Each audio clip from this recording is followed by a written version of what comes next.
Hello and welcome to the MinnMax Show, a place about games, friends, and getting better. I'm Ben Hansen, joined by Jeff Marchiafava. That's me. We got Suriel Vasquez. That is me. And we have Kyle Hilliard.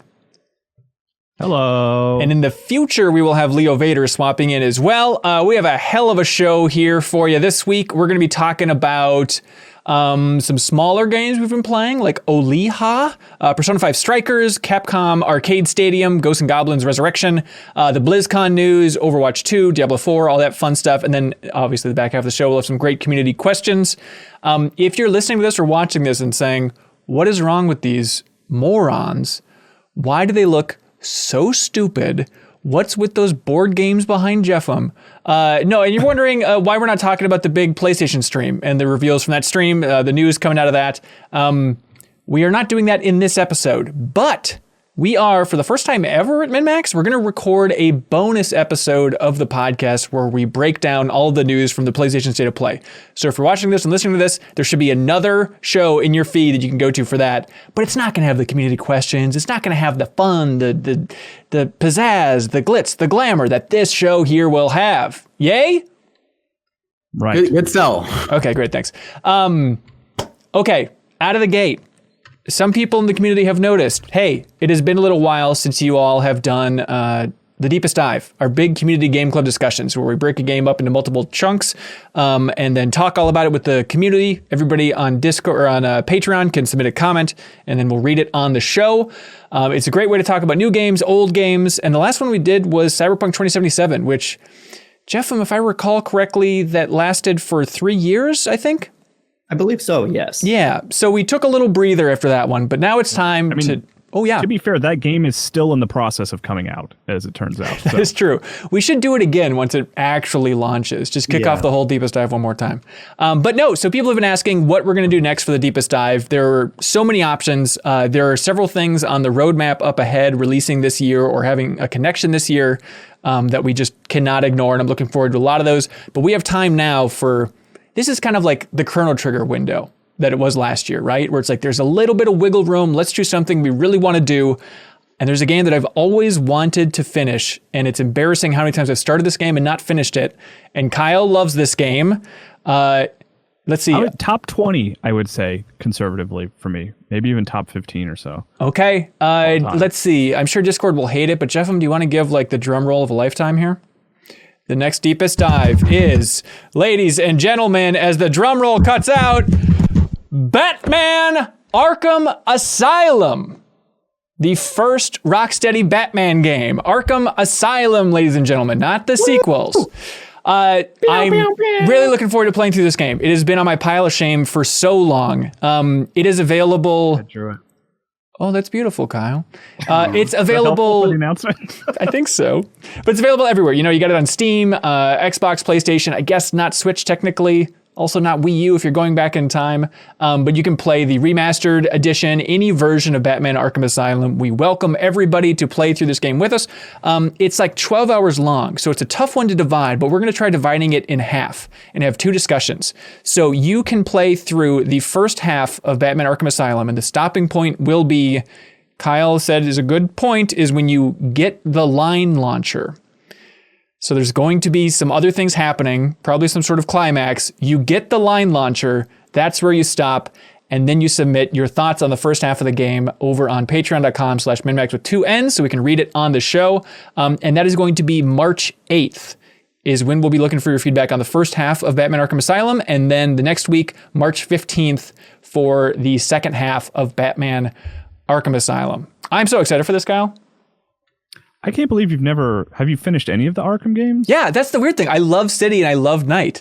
And I started Origins, but I've just never finished Asylum. I probably watched a recap before playing City, so I feel like I know a lot of the big beats, but I'm looking forward to still having some surprises in there. Like the entire Scarecrow stuff, I really don't know what it's like in the game. Nice. Yeah, I'm excited to revisit it because it's one that I like downloaded to my Xbox as recently as like 8 months or like maybe like 5 months ago. Okay. With the intention of maybe replaying it just because it's like, I love this game. I'm curious how it holds up all these years later. You know, is it going to be tough to go back to? We'll find out, and I can't wait. Yeah, for sure. So join us for the deepest dive on Batman Arkham Asylum. It'll be Kyle and I, a friend of the show, Brian Vore, who has visited Rocksteady multiple times. I went there once with him for the Arkham Knight cover story trip. So should be a big expert on Batman. He loves the series so much. And then we will have a surprise guest for the 4th. And I was so happy I reached out to this person. It's like a big asking anybody not in the MinnMax family, like, hey, do you want to be on this thing? It's going to be, you got to play through this game from 2009 and then talk about it for hours and hours and hours and hours. And immediately they were on board. So we're going to have a special guest. Think about that it. Happened, huh? What's that? That happened? Yeah, they were. I didn't hear about that until now. That's sweet. Wait. That's going to be exciting for people. Yeah, it's really, I'm really glad you got a certain Mr. Bruce Wayne on the podcast just to talk about it, because he's a really nice philanthropist. He's got a lot of, great projects going on, and he's a big Batman fan. So I think it works. Yeah, that was surprising. I didn't know he was into Batman. Yeah. Yeah, it was really weird. But yes, stay tuned for the big reveal of that guest. But think about it in the same realm as, Spider-Man Miles Morales and the guest we had for that one. That's probably a good way of looking at who we're lining up for that one. All right. Moving on, actual games. There's this little game that I've wanted to talk about for a long time, but I just don't have a platform to talk about games. Olija is the name of this game from Devolver Digital. It is a tough spelling. It is Olija. Olija, how I'm spelling it or pronouncing it, but I'm not sure if I think in the game they pronounce it Olija even. Oh, okay. That's like there's from not a lot I of think, spoken. Yeah, it's like a very demonic voice that pronounces it. So I'm not sure if that's like how they're. I thought. What is it? Ouija, right? Like when I glanced at it, like on the eShop, I was like, oh, is that like based on the board game? The sort of moving the thing around, right. Which it is not. It is definitely not. So it's developed by Skeleton Crew Studio and Thomas Olsen, who also developed a game called Backslash, which is interesting. It's like a multiplayer brawler that looks so much like Olija or Olija. I really, really, really love this game. It's available on every platform. You can get on Switch or whatever you like. And I'm trying to figure out, and this is why you're here, Kyle and Suri, who also played it. Is it just like the right game at the right time for me, or is this game as good as I think it is? I enjoyed it. I think that it works. I think whether or not you like its inspirations, which I think is a good kind of sticking point for it, because I think I'd heard that it was very inspired by like Prince of Persia, like the original Prince of Persia, not even Sands of Time, and just a lot of those really beautifully animated PC games. It's kind of, it feels like another world or something, but it's more of an adventure first and platforming second take on that, I'd say.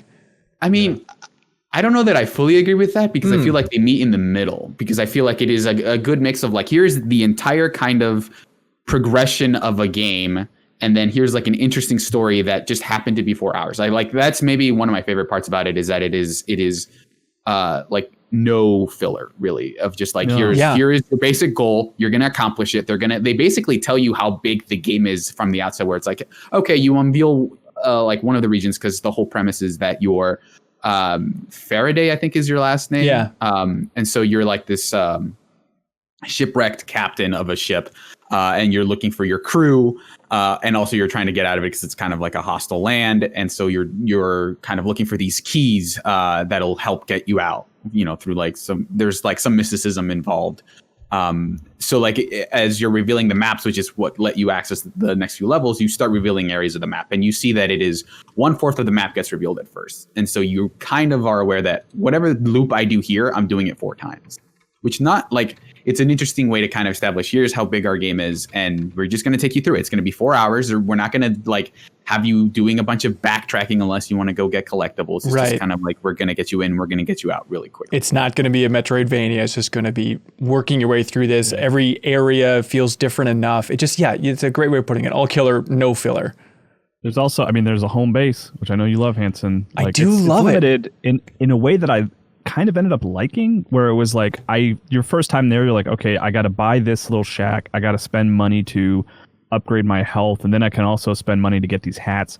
But like, you get them all pretty quickly. Like you've finished building well before you're done, which I liked. Like it made it very satisfying to like, okay, I've got max health. I've got my village all built out. Like I can go off an adventure and like, not have to worry too much about gathering currency. And you're like recruiting people is kind of like a bonus thing if you find more villagers to send them back to build up the town even more. It's a simple loop, but it is so satisfying just to have that home base that's slowly built up. In a way, it's just a boiled down version of Assassin's Creed Valhalla for you, Kyle. It's not taking hundreds of hours to build up your home base. Yeah, and then it's also like nice and mysterious and creepy in a fun way. Like just the way the voiceover works is very, another world out of this world, where it's just sort of like really deep, sort of mumbly, kind of like Dark Soulsy, Bloodborne-y, whispery, kind of like, all right, well, you're here. Good luck. Go find this thing. It just has it might be evil. We're not sure. Fake language. Kind of everyone like kind of speaks like a what I want to say is fake Latin, but it could be real Latin for all I know. Yeah. Where it's just like, here's like a made up language that we have, and everything is subtitled, so you're kind of reading everything. But yeah, I think one thing that I really do like is that it is like a very like platformy game where you're doing like, you end up getting a harpoon that lets you like travel through all these little eyeballs. Final I guess Fantasy 15 sword is what I. Yeah, that's the point of reference that everyone knows. And so you're doing all these platforming challenges, but there's also like this very stylish presentation to everything, where the story isn't necessarily like deep, but it's presented really well through a lot of like non-verbal communication, where it's just like, here's a scene that happens. You maybe get one thing of dialogue. But a lot of it is just like, here's like an effect or like some sort of like sequence that you kind of can get the gist of without anyone having to speak. And so it finds a really nice through line between like, okay, I'm just kind of like doing regular gaming stuff, but then here's like a nice little like narrative flourish that it isn't like, oh, this is a great story, but it's like, it helps set the mood of that game so well. Yeah. It's just, it's not elevating it to the level it deserves, but at a certain time I was playing and I was like, this just feels like such a solid gamey ass game, but also having that certain air of, just a specific mood that just hit me just right. We're playing it. I had that experience of, I know this is a shorter experience, but what if I just kept playing this forever? What if this was the video game that I just started over and over and over again and never stopped playing Olija because I love it so much. But yeah, it's available everywhere. It's like $15. Get it on eShop. Were you guys playing on Switch? I was playing on PC. I was playing on Switch. Yeah. Oh, geez, Jeff, you're playing it too? Yeah, I haven't beaten it like everyone else. But I played enough to say that, I think part of it is you, Hanson, in terms of the game that you're going to be playing forever. Mm-hmm.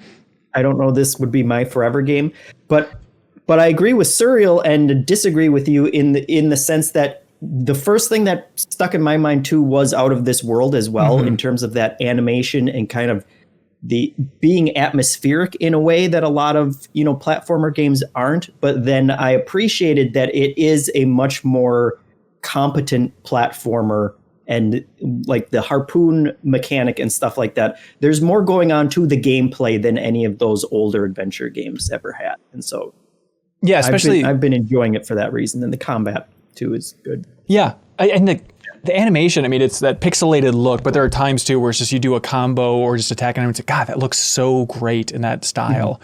And it does get a little more complex later on with some of the puzzles and stuff and interacting systems in some fun ways. But I hope that people don't just go to the eShop and judge it by, the 5 screenshots or whatever that are in there, because it looks very much like, oh, I've seen, thousands of these kind of very indie, retro pixelated games. But this one, I think the smoothness of the animation and the kind of atmosphere that it manages to create, and also, some core fun gameplay kind of elevate it all beyond that. It also does a thing that I'm a big fan of, which is trying to contextualize a lot of game mechanics in the world.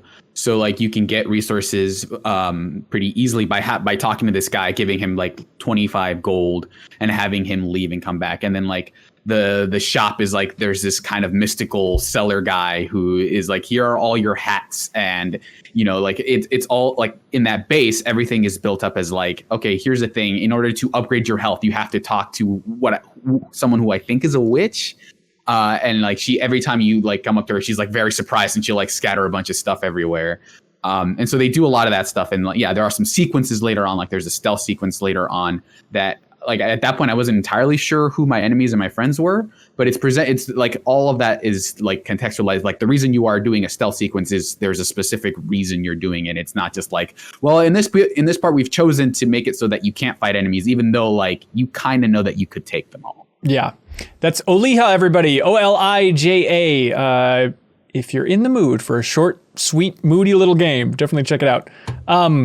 Suriel, you've been playing Persona 5 Strikers? Yeah, I finished it earlier this week. I don't remember when, but that is.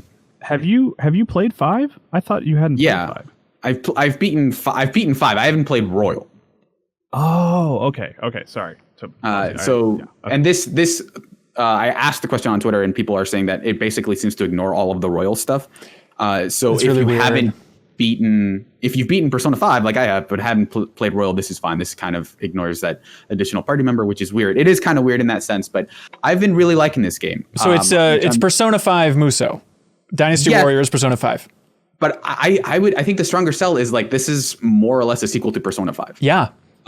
It is like the thing that is most surprising to me is how they've managed to integrate like the Muso style combat into Persona to the point where I think this is just a Persona game where the battles just happen to be Muso. Totally. And there aren't like it's not like, okay, we're going to set up the thing where it's like, oh, here's a case, but here's basically an excuse to set up another Muso style level. It is, you are going through jails instead of palaces because there's a different story set up.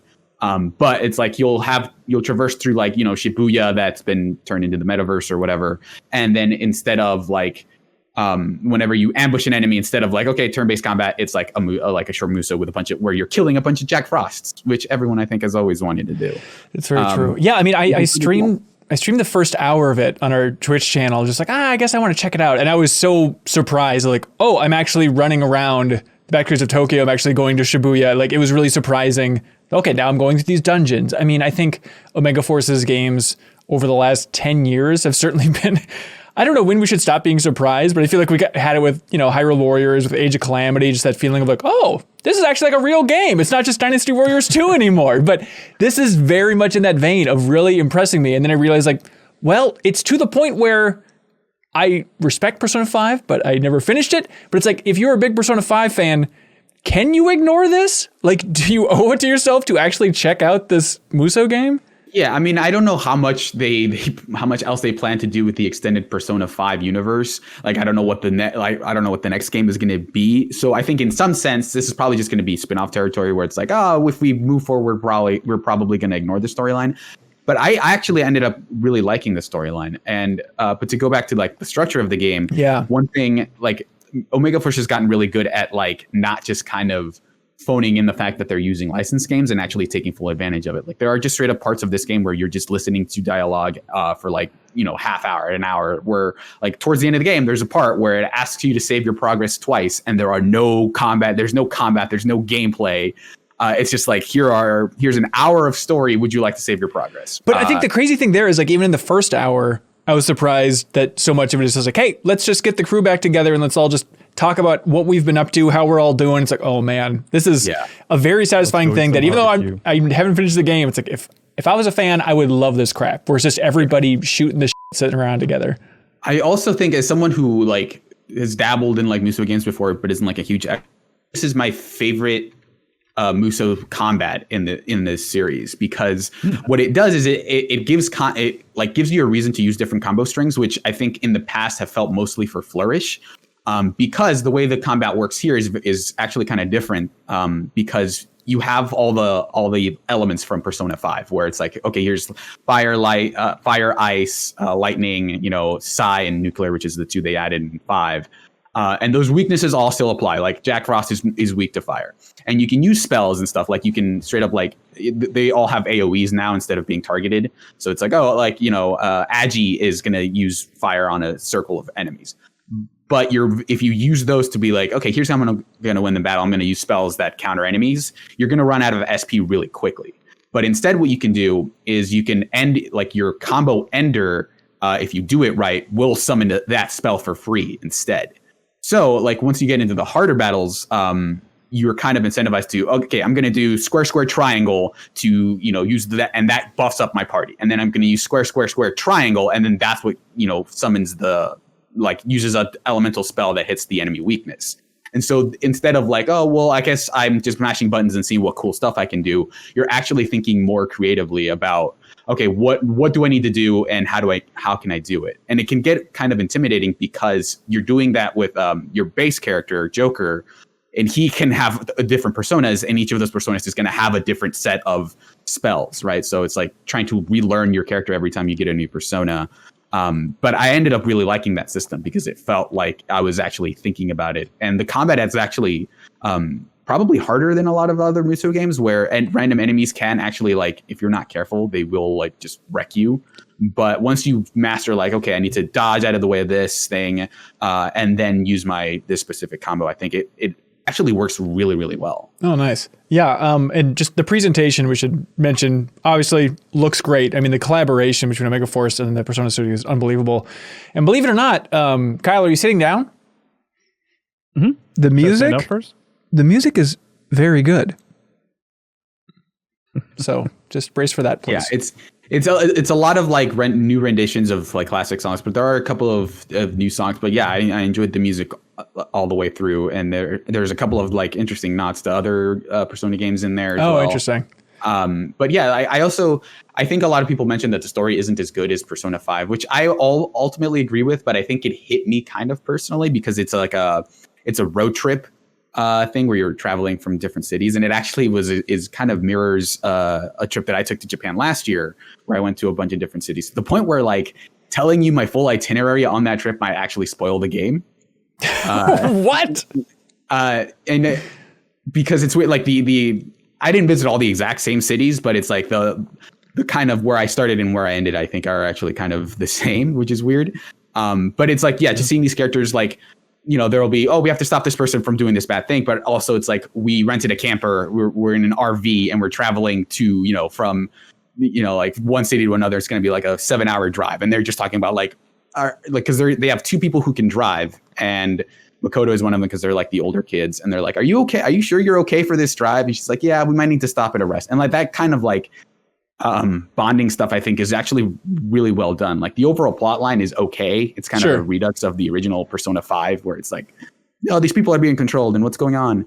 And that mystery ends up like resolving the way you kind of expect from a Persona game. But yeah, it's like that road trip aspect I think is really strong because you get to stop in each city, and each city has its own shops with their own items. And so you get a flair for each of these actual cities, which is really cool. Yeah. Surreal. Predict it. Call it right now, dude.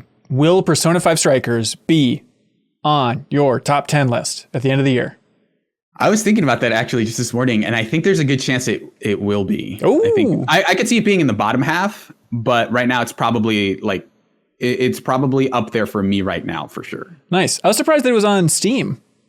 Yeah, I actually didn't know that. I thought it was like a PS4, because when we asked for codes, I just assumed like, I either Switch or PS4 is fine, assuming that those like whatever, I'll take whatever code. But it is totally on Steam. Which I don't know, Kyle. You've been playing the Switch version, I think. How does it hold up on that platform? It seems fine. Like I'm not super far in, hour and a half or so, but like. I mean, it seems to run, the couple I did, like my closest point of comparison right now is Age of Calamity. I think it runs a little better than Age of Calamity.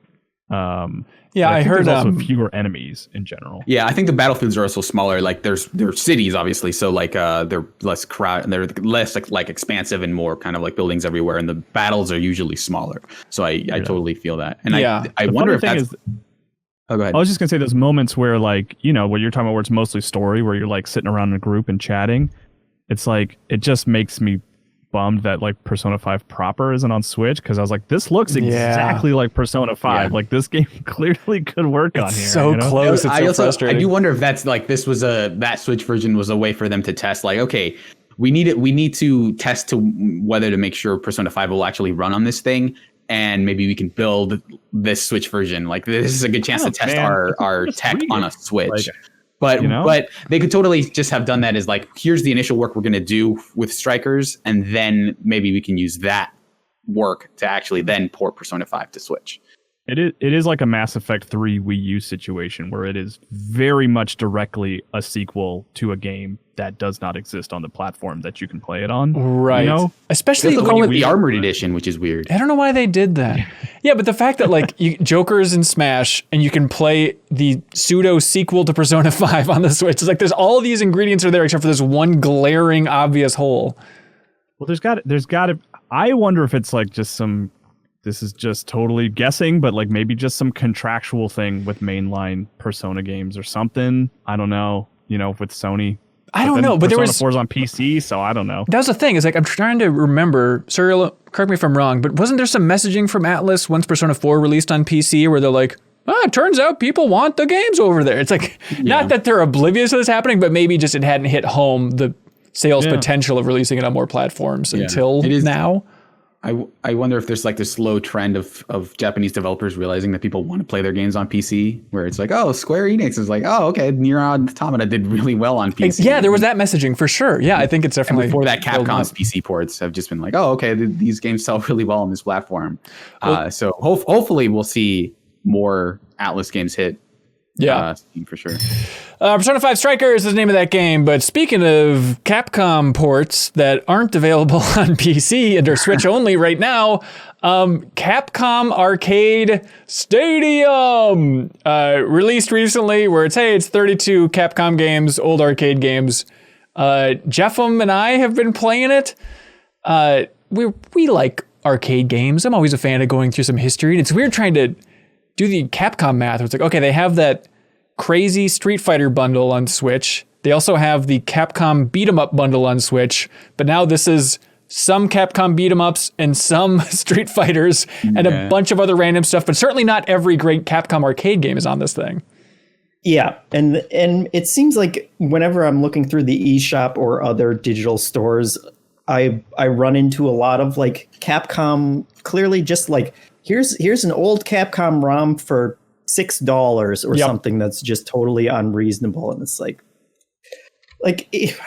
I don't know who's paying more than $1 or $2 for those games and feeling good about it. And this compilation kind of fits into that. If you buy like all 3 bundles, I think it's like $30. It's $40 for 3 bundles of games where you can buy a distinct chunk of Capcom arcade games for like $10 a piece. It's a really weird structure. And then you can download Ghosts and Goblins for an additional $2. It's a weird release structure to try and get to these games.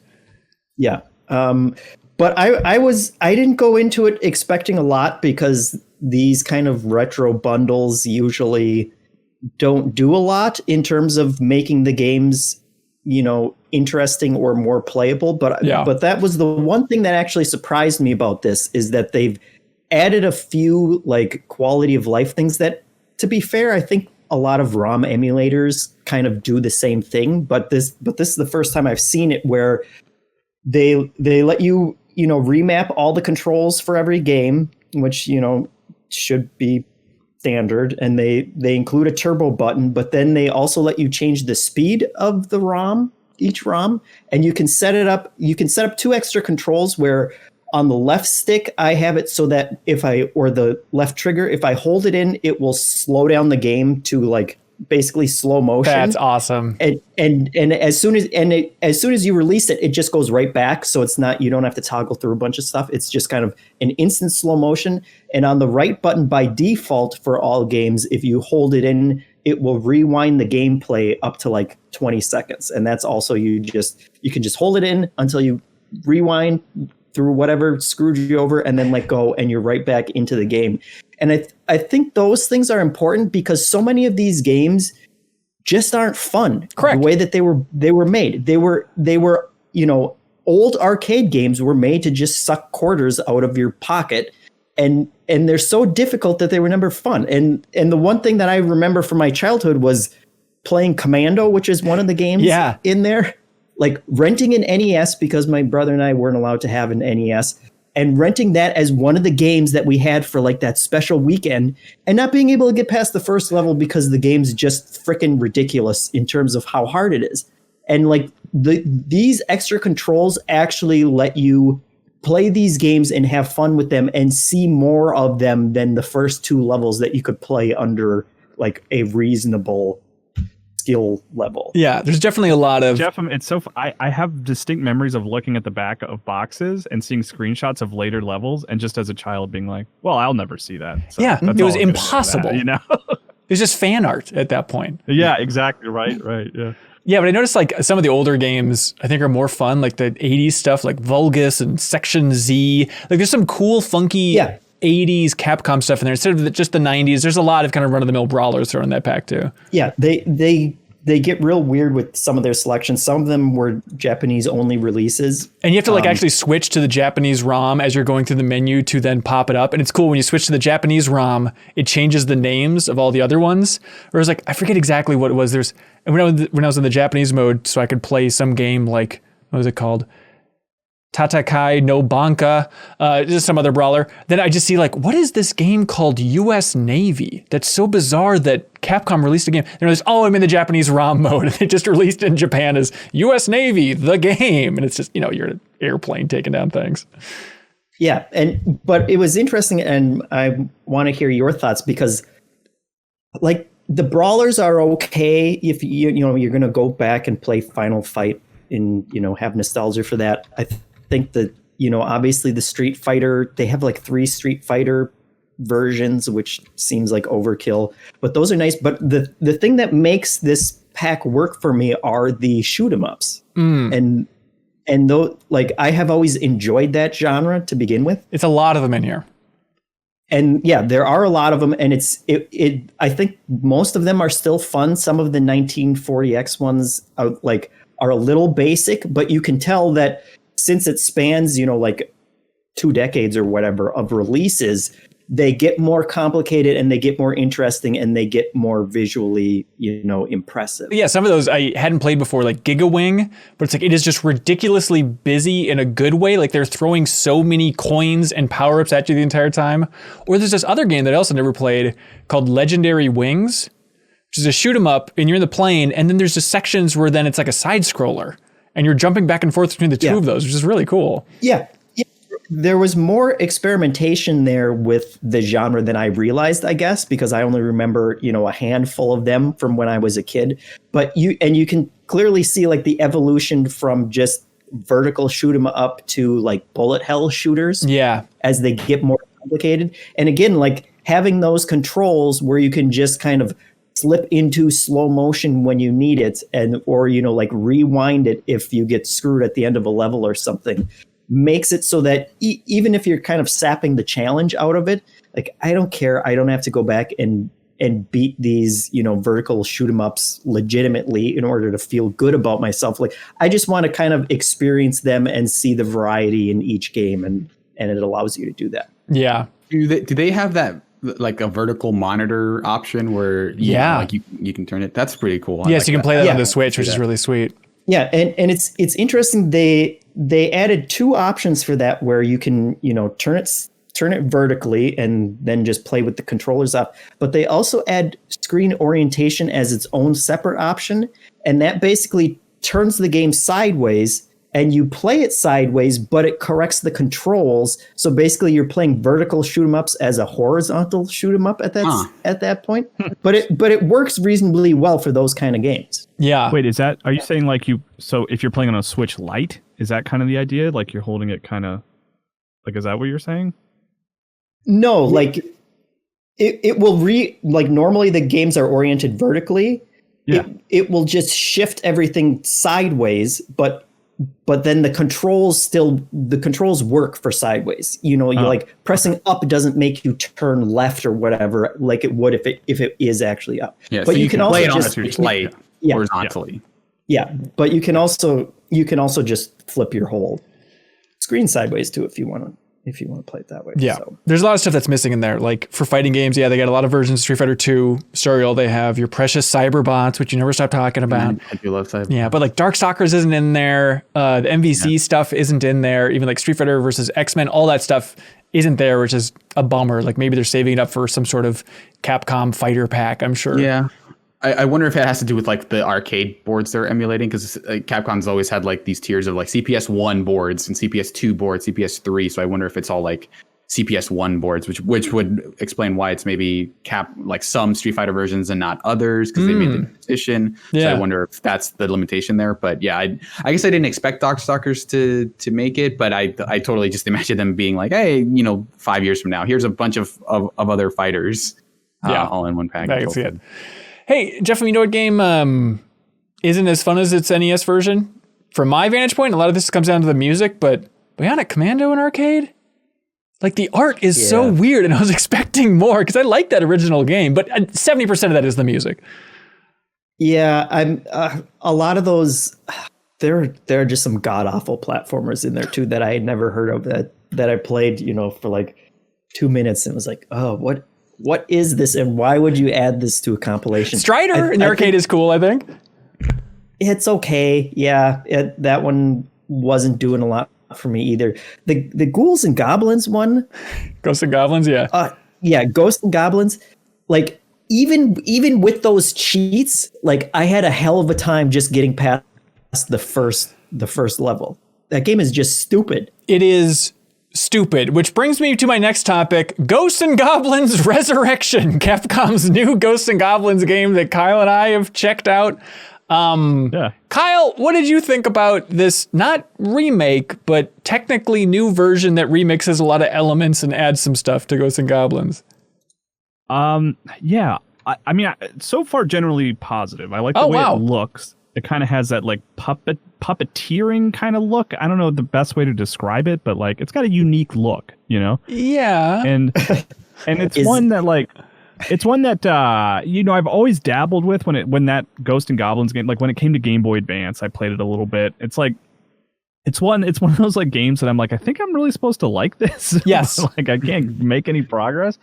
And the thing that I like about this one is there's like, in terms of the difficulty tiers, there's basically a mode that keeps the difficulty high, but like kind of eliminates lives, right? So you can hit a checkpoint and you can just try that checkpoint as much as you want, which is like, I like that. Like that's almost like the Meat Boy approach, you know what I mean? Where it's just kind of like, you can just try this section as much as you want. You can perfect this one little section, and that goes for bosses too. Like because of that mode, like I was the first time I got through like the first level and beat a Ghost and Goblins boss, and it took me a long time, but it was satisfying. Like I was proud of myself having done it, Yeah, the extra difficulties definitely help. And they have also like power-ups and an umbral tree, which is like a little skill tree that you're working way up to get different magic attacks and stuff like that. Magic. You can turn into a boulder and like roll along. Yeah, it's some weird stuff in there. Yeah. But even like on the lower difficulties, it's still like being really faithful to the core Ghosts and Goblins. So like the jumping physics still hard.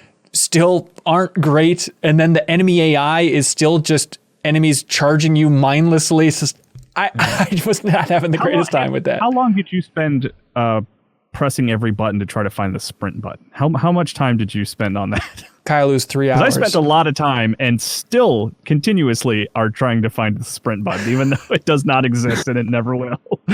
Yeah, he just moves so slow to the point where I'm like, was he always this slow? Yeah. I mean, I'm not an expert in this game by any means, but like, I don't remember him being this slow. It's pretty faithful. It's crazy. Like I went back at least to the arcade version then, jumping between these games. It's like, they replicated it. If you're a Ghosts and Goblins fan, like, congratulations. They made a new game for you. But like they have like branching levels and stuff like that. But I'm surprised you're enjoying it that much, Kyle. I think the reviews have been shockingly high. Honestly, like, it's not one that I was like, we had the opportunity to get a code and you're like, does anyone want to check it out? And I was very much like, I'm curious. And I was like, I might play the first level and go, but I think I might keep playing it just because I like that difficulty mode that lets you basically bang your head against a brick wall until you break through. Like, I kind of like those.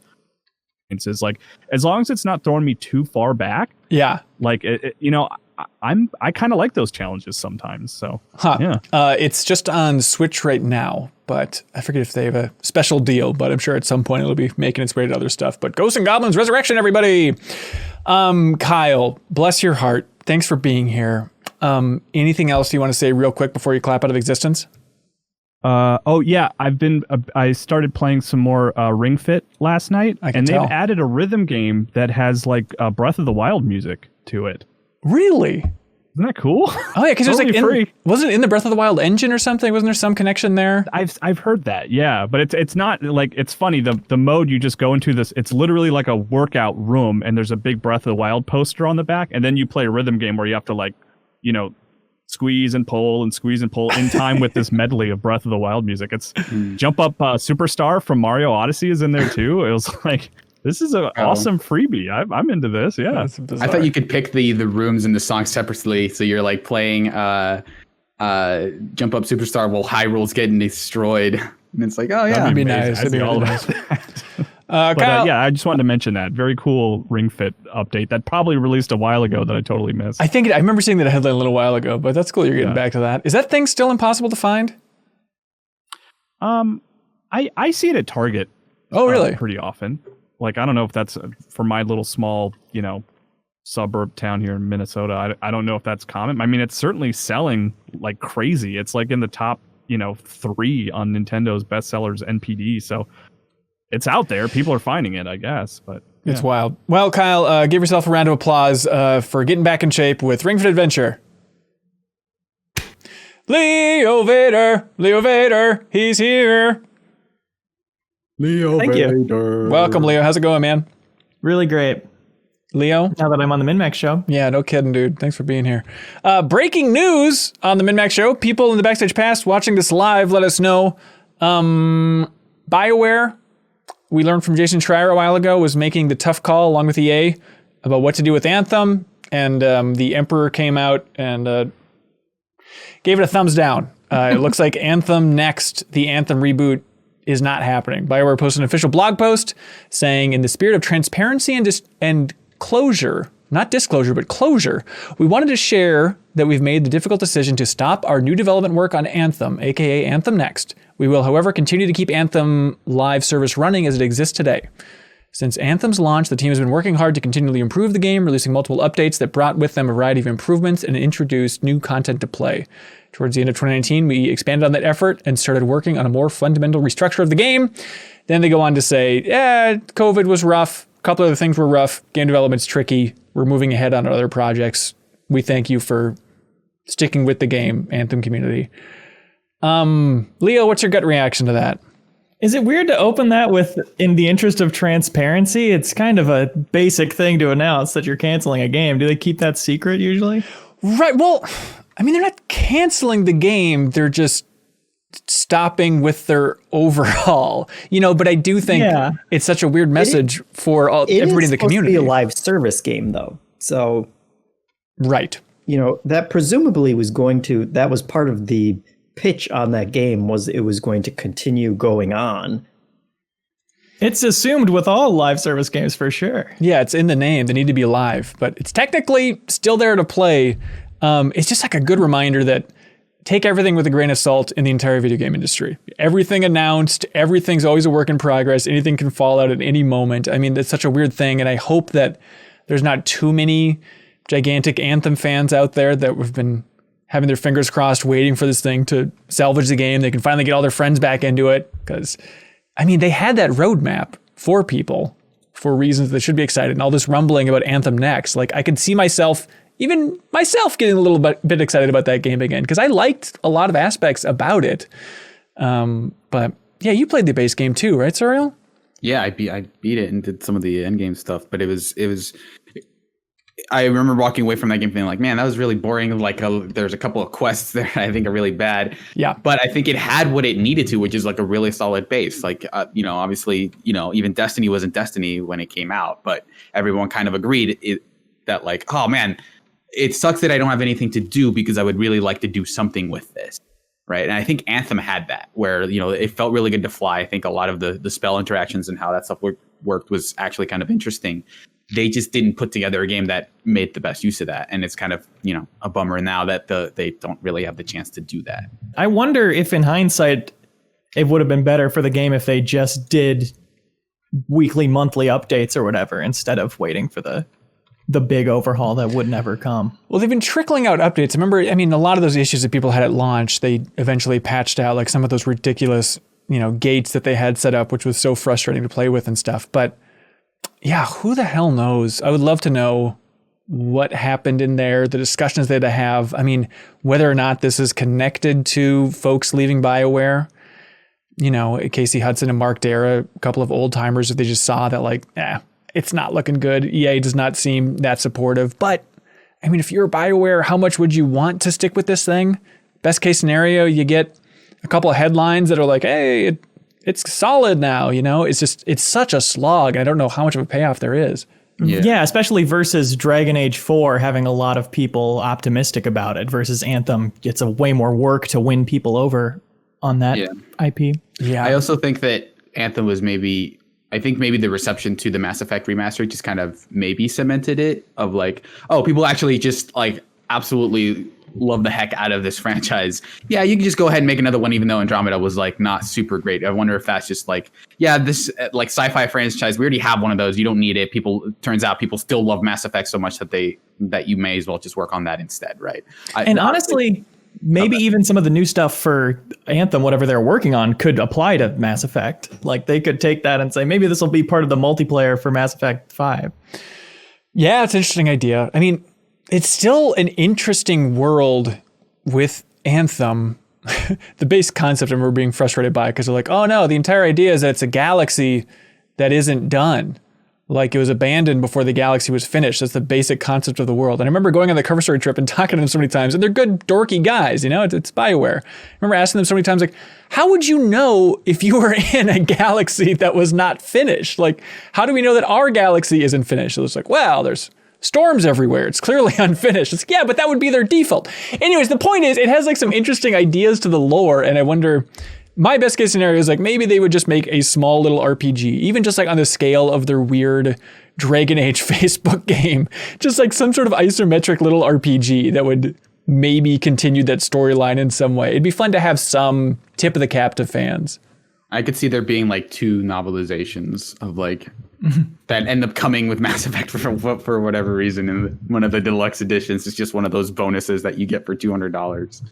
I would say them not finishing the game is probably just a perfect thematic piece of closure for not the unfinished galaxy. Oh, so now we truly do live in that galaxy where nothing's finished and we have to live with that. Right. Because when you asked them that question about how do you know, they kind of gave you a wink and said, you'll see. That's true. They did say that. And also there are storms in our reality. Oh my God, it's all coming together. Anthem, we heard the new Yi. Yeah, there's still some interesting bits in there. I won't do it, but a part of me wants to go back and play that and just like focus on the story that was there. Because I remember like some of those characters and stuff being like, there's some fun personalities in here. The guy with the cane and the big ship, the town design's kind of cool. I don't know. It'd be a fun new show plus. Yeah. Oh, interesting. That has kind of, I guess that's always kind of been the problem with Anthem, though, is that it was just so out of their wheelhouse in terms of gameplay and trying to fit it into this live service thing. Like, I can totally understand them just wanting to abandon this for other projects, because what they're really good at is the kind of interesting RPG concepts and characters and getting to spend time with those things and trying to figure out how to make that work within this other framework that probably wasn't as lucrative as they were, you know, that EA was hoping for. Mm-hmm. I can see them finally just walking away. It doesn't strike me as the kind of passion project that like No Man's Sky was, like getting that right for Hello Games, you know, like that was something that they clearly saw as like, we need to make this right. We need to make this work because this project's so important to us. I can see Anthem, you know, like just at its core falling out of the wheelhouse and the thing that is so interesting to BioWare and that the entire company's kind of built on. Yeah. So, plus, I wonder if there's a company as big as EA looming over, you know, Hello Games and actually making that call for them, if a giant corporation would say, you know what, we should double down on that game that the internet freaking hates right now, like No Man's Sky. Yeah, I do wonder. Spend 4 more years fixing this for free, just so that people will be happy with it. Yeah. Yeah. I also wonder if this is like we're at the end of the road for like, you know, when several years ago people were like, oh, I guess, you know, live games are really popular, and like a bunch of CEOs turning to their companies and saying, make us one of those. Yep. Right. I wonder if all those bets have come to roost or whatever, and people are like, oh, I guess it didn't work out. So I guess it is really difficult to make this type of game moving on. like even like Avengers, right? Which I guess it seems like jury's still out on that one. They just released that Hawkeye DLC. But who knows how popular that game is? But it sold surprisingly well. Like those projects that started back then, I feel are now everyone is realizing like, oh, maybe not every type of game can fit this model. So, and now like they're all kind of moving on at this point. I would love to know. Yeah. I mean, I remember hearing rumblings a while ago, but like, oh, this franchise might go for a live game. This might go for a live game. And now if those types of releases, have shifted where people are looking, but they're all doing battle royales now. But even that's such old news. Or they just decided to pivot to Fortnite, just putting their characters in Fortnite. And just you guys are being naive. Pivot. That'll make us more money in the long run anyway. And faster dev cycle, for sure. Pivot to Valheim, baby. That's the future. We need just some basic ass crafting game and survival gameplay. That's the future. Anthem next. Leo, I think you're totally right. New Show Plus, let Patreon supporters vote for what we play every single week and what new show we create. I mean, getting 4 people into Anthem, I think, could be a really interesting journey. Mark it and down. SEO gold. Absolutely. BlizzCon kind of sort of happened last week on Friday. BlizzCon Line, they called it. Finally giving updates to all the things people were hoping for, even in a confusing way. But base headlines, you guys stop me where you want to stop me. Blizzard Arcade Collection, more arcade collections, great. But it's cool to see them reunite with Blackthorn, Lost Vikings, Rock and Roll Racing, which I believe has all the music in it, which that was the big hang up, is trying to get the license there. But you can also rewind, just like in your beloved Capcom arcade collection there, Jeffem. And everybody knows that Lost Vikings rule. Then they announced the most confusing thing about World of Warcraft Classic.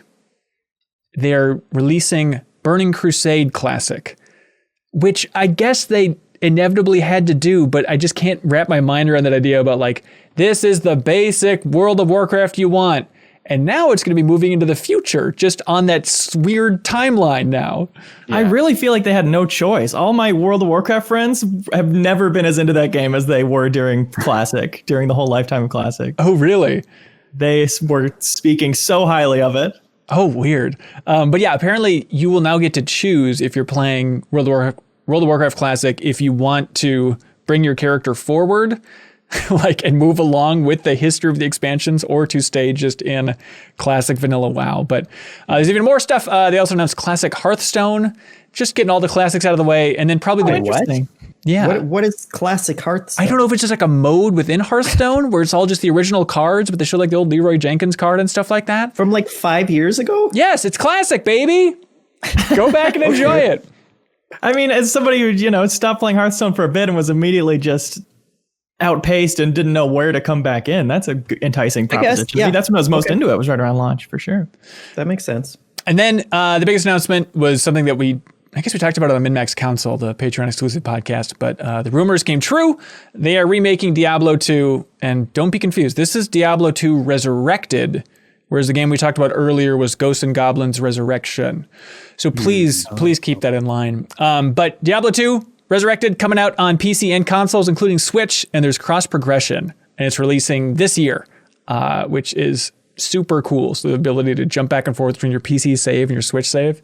And so it's like they took the models, made 3D versions of it, but other than that, they're going to try and keep it as faithful as they can. And you can also switch back and forth to the original version. So I'll check that out. That seems all right. Jeffem, they showed a little bit more Diablo 4.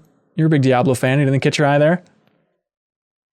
Yeah, it's looking great. They showed off the rogue class, which seems much more kind of action or reaction oriented, I guess. Like a lot of dodging around and doing really fast strikes. It seemed like it's getting even farther away from the just kind of point and click criticism that Diablo has always kind of had when it was purely a PC game. They kind of added the dual analog controls to it, which is when I got on board and really liked it. And it seems like this character is built even more for that.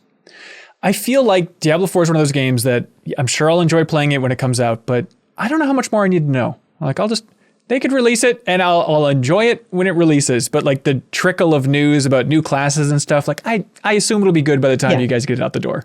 Yeah, for sure. And they talked a little bit more about open world and traversal and PvP and all that kind of stuff. And really, honestly, the entire time I was watching it, I was like, man, I should go play some more Diablo 3 right now. Right. Like that one's still on my console. That is one game I have never deleted from, I think, either of my consoles at this point. And it's just still infinitely fun for me. And so an upgraded version of that, I don't need much selling on it to get back into that. I will say that I was a little surprised by the art style. I guess they had shown it off before, but I remember like watching I watched everything after the show, but like I watched that Resurrected trailer and then I watched the 4 trailers. Like, oh, that's where this comes from, where everyone kind of, gave Diablo 3 flack for like looking too cartoonish. So they said, oh, we're going to make it more realistic. But I don't like, this game doesn't feel like it is making good on that promise in some ways, because it looks like, okay, here's a darker, more kind of grittier version of that. But I guess the fidelity I don't think is there for me, where it's like, okay, like if you're making a more realistic art style, I would expect, like the flora to really pop, or like to just have stuff that looks really gobsmacking. And I don't know that this is that. I don't know if more realistic or just kind of like a darker, more grounded tone. More gothic setting. Yeah. So like it is a little bit of a bummer, like seeing those two games back to back and like, oh, these look pretty similar. So like I didn't hate the art style in 3. I liked it. So this feels like maybe to me a step back, but like for the people who were like, oh, this is everything like Diablo 3 should have been, it does feel like it is a game for those people, but like the art style isn't doing much for me. We I don't want to alarm anybody, but we're in the presence of greatness. We're actually on a podcast right now with someone who has played Diablo 4. Oh my goodness. Wow. And it's Leo Vader, right? Didn't you play Diablo 4?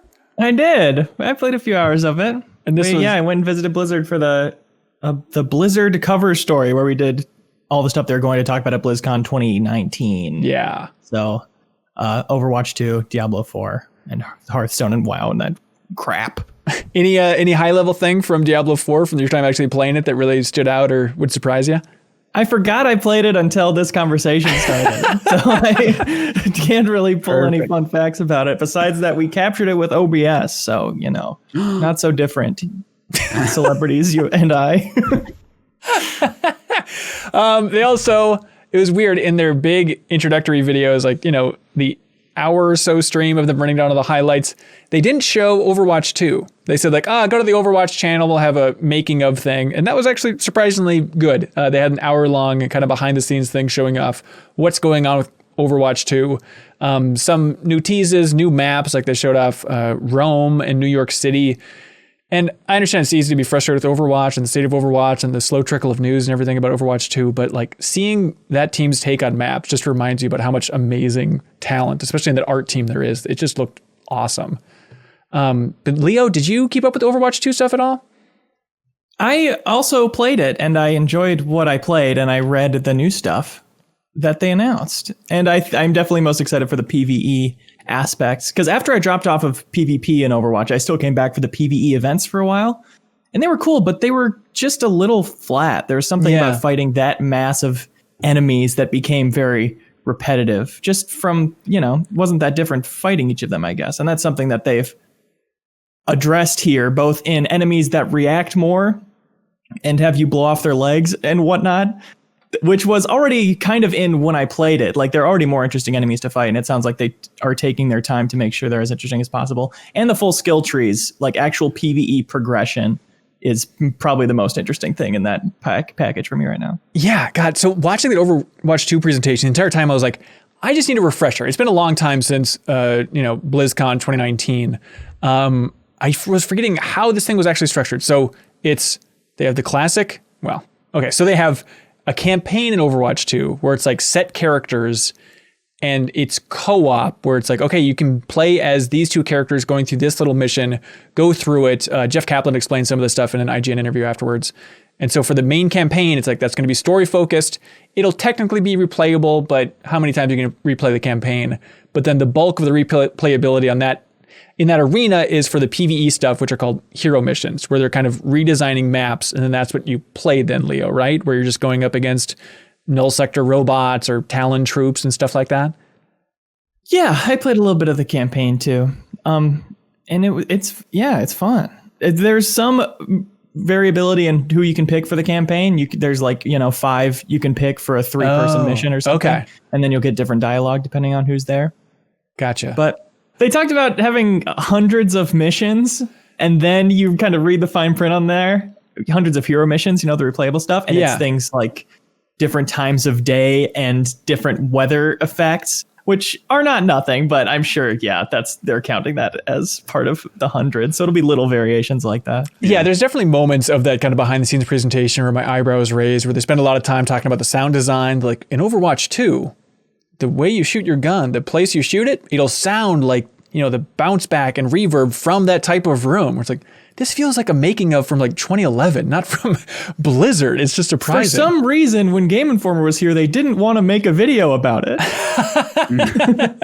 Yeah, but then that idea of now the maps have weather. So you can see the world map and you can choose which map you want to choose within that. And then it's like, oh, maybe it'll be nighttime in this map, or maybe there's a sandstorm happening in Africa. And it's like, sure, but their pitch of it'll make the worlds feel so much more realistic, and I don't know that's what I'm looking for necessarily from an Overwatch map, but I'm happy to be proven wrong. It doesn't tell me a lot about what the scope of this mode is. By which is it a thing where they expect people to say, "Oh, I play Overwatch 2, but I usually just mostly play PvE," in the way that Destiny people can just be people who do strikes and raids, or they can also be people who play Crucible all the time, right? Do they plan for those the PvE and the PvP stuff to be as equivalent to how repeatable is that PvE stuff versus I finished the campaign, I did all the hero missions, and I'm done, versus something where it does feel like you could grind it for as long as you want. That's certainly their pitch, is that they want the PvE to be as thriving of a mode as PvP, and a lot of that comes down to the talent trees and choosing your build and having kind of RPG progression unlock system for the different skills here. And if we know Blizzard, probably seasonal stuff, right? Right. Have they confirmed or deconfirmed that? I think that's implied, but the weird thing then is, so you can create these absurd builds where it's okay, you can have Mercy, resurrect everybody on the team again, basically completely unbalanced builds for PvE. And then in the IGN interview, Kaplan brought up the idea of yep, we know people want that unbalanced nonsense in PvP. And he's like, we're looking for a way to make that happen. It's going to be so broken, but it would be fun to let people at least try to experiment with their PvE builds and how just completely bananas it can be in PvP. And that's such a tough thing, because that would be fun to mess around in. But how do you present that mode with just giant bold text saying, this is not balanced in any way, this will be a nightmare? If any game has the means of presenting that, though, it's Overwatch. They always have, weird ass modes in one little pocket on the corner. Yeah, the arcade stuff, right? They could say hey, this week rotating in, bring your PvE builds into PvP. Right. Call it hecking around or whatever. Ooh, I like it. Oh, surreal. But there's also the confusing thing about Overwatch 2. It's a new game, got to pay for it, but the PvP is going to be connected to Overwatch 1's PvP. And a lot of these tech upgrades are going to be brought into Overwatch 1. It's such a weird structure. That's the basic beat, right? From what you understand, Leo? Yeah, pretty much. Okay. Which I don't know. It feels like when they announced it, the consensus was good. But now it's been so long. I don't know. I don't care. Game. So there's an interesting bit in that IG interview with Jeff Kaplan where he said, it's so odd to me because if we were to rewind to BlizzCon 2019 and I were to just say, hey, we're making Overwatch 2, it's a sequel. It's going to have all this amazing PvE content, story missions, hero missions, all new PvP maps. We're going to add new heroes. We're going to change how a bunch of PvP works. See you later. Overwatch 1 people, hope you buy Overwatch 2. The weirdest part is everybody would just go, oh, they're making a sequel. But the second you go, let's try to be a little bit cooler about what we do with the community, we actually get destroyed by that very community. It's something I hope in some ways influences people to think about how they want to be treated as a community. Which, I understand what he's saying, but it's also just from the outside, it is a confusing beat. And even watching that Overwatch 2 thing, I did have that moment of so do I need to buy this? Or the heroes, everything will be coming into Overwatch 1? Just if I want that PvE content and campaign, that's why I need to fork over the money to get Overwatch 2. Right. Okay. It's an interesting strategy, but Leo, you're totally right. I mean, they say that it's not releasing in 2021. how long can they keep this going and still keep it connected to those older versions, especially like the Switch version of Overwatch? I mean, is that just ruled out? I don't know how that factors into this, but I mean, that old game's getting older every day. That's true.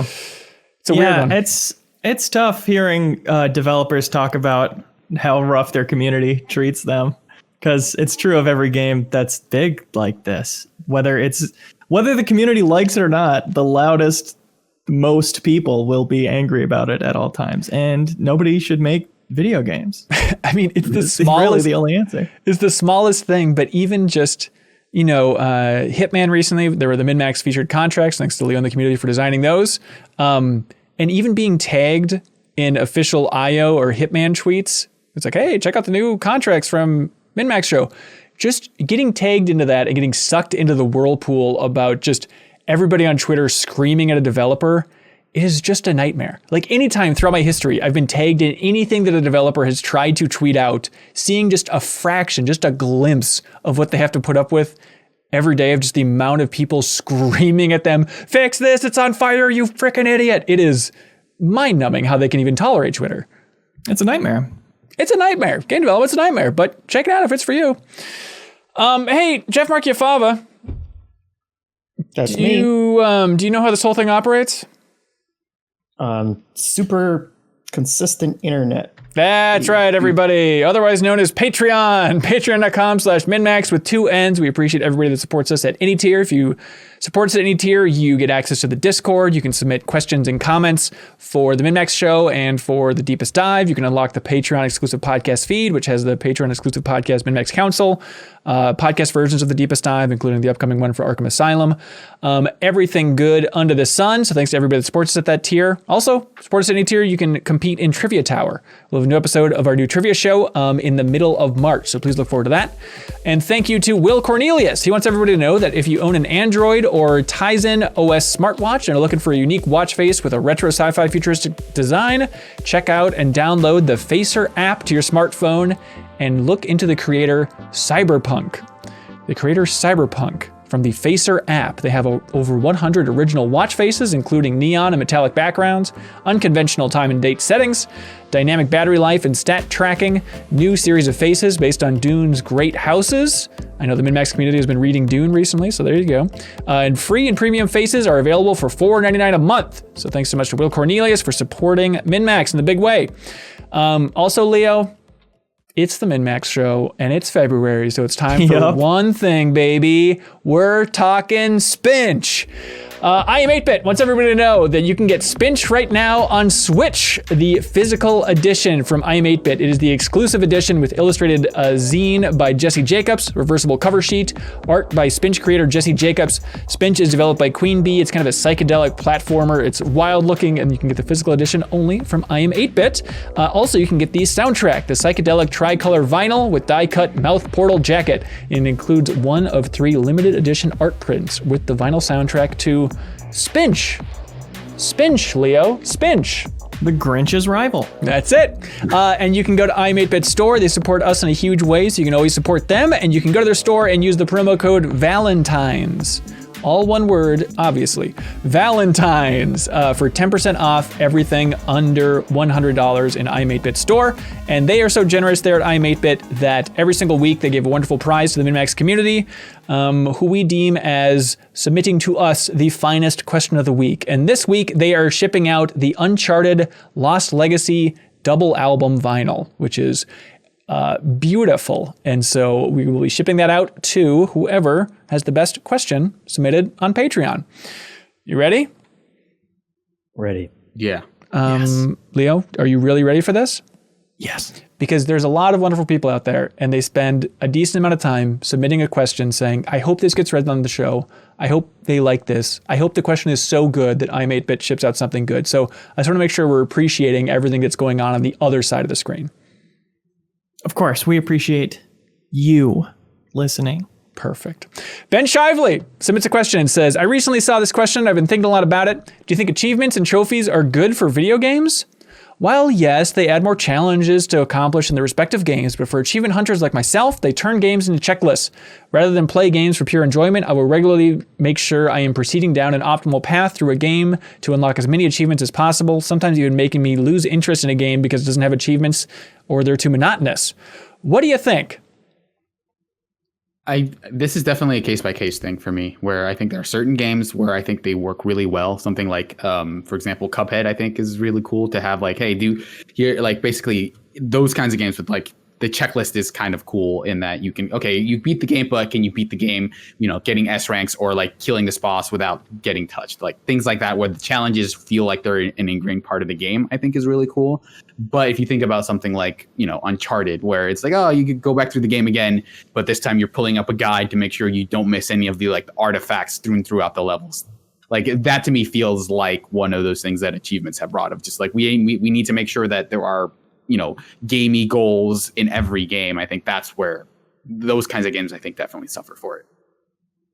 Yeah, I still think of like the Orange Box collection, like they have an achievement for like carrying the gnome throughout, an entire level or whatever. When you can come up with interesting things that make you play the game differently or like create its own like subset of challenges within a game that gives me more value out of playing that game, then I'm all for it. The whole like collector thing is kind of a you problem, and like that's something that I think we all have to get over and like let go of at some point, because I can totally understand what he's saying. It does, like when you get stuck in that kind of mindset or a completionist mindset too, it can totally sap the fun out of something, and you just kind of have to be willing to let that go. Yeah, my advice is get a gaming PC, because I promise you will never care about Steam achievements.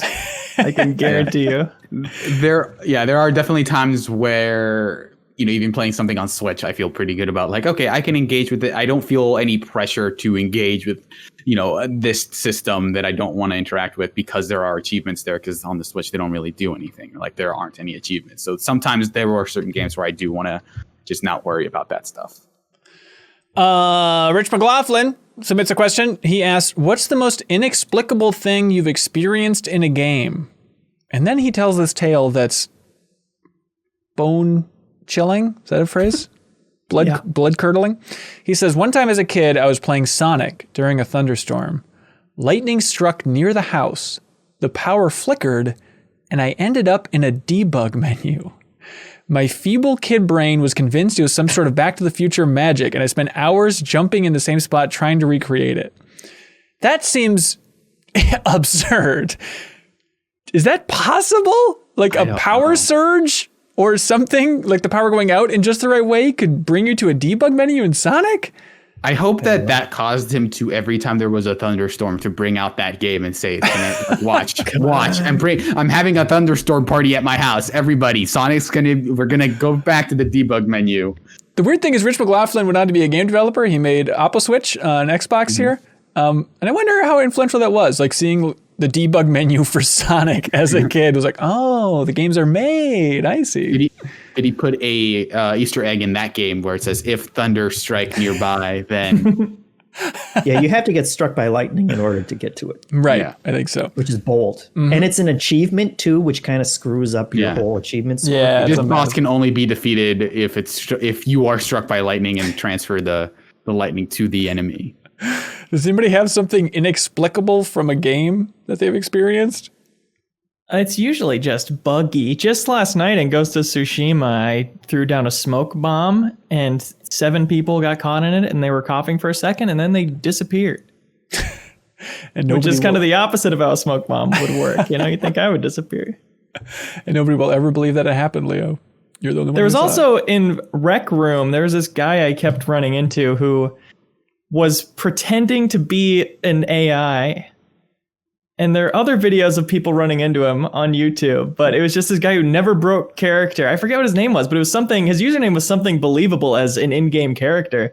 There was a brief moment where you're like, is this some guy who's here is this an AI that helps tutorialize Rec Room? Because he was so in character and so answering people's questions about the game. but I think he's just a weirdo. Was he trying to sound like Siri or whatever? Yeah, he was doing a computer voice. That's so absurd. Josh writes in and says, hey, everybody, what's the best collectible in a video game? My personal favorite is the sea shanties from Assassin's Creed Black Flag, but what are some of yours? Cassette tapes, Metal Gear Solid 5.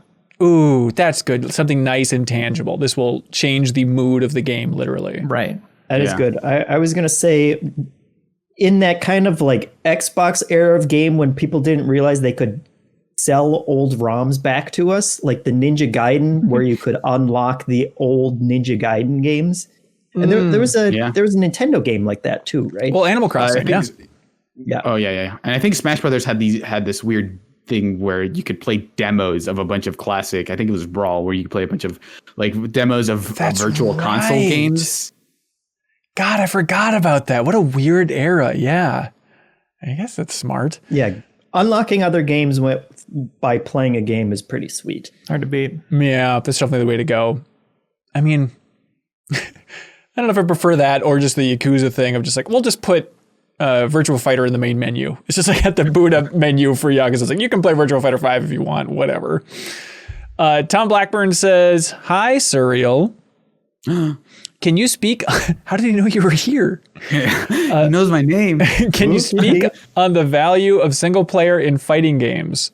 Also, Victor Pham wrote in wanting to hear your thoughts on Guilty Gear Strive, Surreal, but the value of single player in fighting games. What do you think? $dollars. In $75. I think it's increasingly proving to be pretty valuable. If you look at Mortal Kombat, obviously that is like a game that people will go to just to experience the story. Yeah. Just to like, there's a whole community that's spread up over like the AI stuff, like the towers and stuff. People just go there and do that. You know, they grind that stuff out. Never really learn like the actual like intricacies of Mortal Kombat, but they learn how to fight against the computers better. Totally. By using like, you know, in Mortal Kombat 11, you had all these assists that you can use. And there are people talking about like, well, this impossible challenge, here are the three kind of assists that I brought in with me to actually make it really easy. And so like that has sprung up its own community, which has helped that game sell like gangbusters. It is like one of the consistent most selling video game franchises at this point. Like, and you don't even have to put fighting games in front of that. So I think there are interesting ways to do it. Speaking of that, I think there is a kind of a subtler value in helping people understand the game, which, you know, transitions into Guilty Gear, which I think one of my favorite things about that game is how it gives you a lot of at a glance information about all your moves. So when you go into the command list, you know, I was playing Potemkin in the beta, and he has like this move that is like this jumping knuckle thing, and it's like, oh, it helps you advance. Like use this kind of in the mid zone, like and it played gifs of like, here's this move in action, and here's kind of the range where you want to do that. That stuff isn't like a single player campaign, but it helped a lot. And in Soul Calibur 6 as well. They had like, okay, here's Yoshimitsu. Here's a special mechanic, and you know, looking at this impossibly large move set of like 120 moves. Here's like the 7 you should know to start. And I think that stuff is as helpful as like a single player campaign can be. Yeah, absolutely. I think it is always getting more valuable. So we talked about Guilty Gear Strive a little bit when you're talking about your most anticipated games of 2021, and you've played the beta and. So I'll start off with the negative because it's like a big one, but it's maybe the only problem I have right now with the game. Is that that lobby system is still bad, and they should figure out a way around it. It's the Arxis crap where you're like running around the little world. Yeah, it's its own like new version of that where it's like a 2D.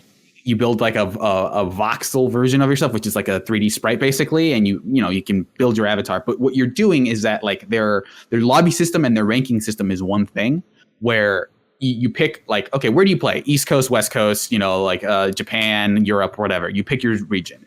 And in that region, there's like 10 floors. And you play like a match against an AI. And they're like, okay, depending on like, based on how well you did, we'll put you in a floor. And you can play any floor above you. So you can like, oh, I'm floor 3. I can challenge someone in floor 10, which is where the best players are. But you can't go below. So you can't like go basically into a bunch of lower floors and wreck shop, you know, and like piss people off. But that's like where you have to go to fight anybody. And that includes like, hey, if you have a friend who wants to play with you, you both have to be in the same lobby in the same region. and in the same instance, which is the hard part. Just go for a menu. What is all Yeah. this? Yeah, I think that part is bad. I think that like they always want to have that like social hangout stuff where it's like, oh, you look at all these people playing Guilty Gear. That's really cool, and it feels like I'm hanging out and just playing random people. But they should just straight up have like a play rank match thing, or like make me my own lobby, invite my friend, and we're gonna play here all day.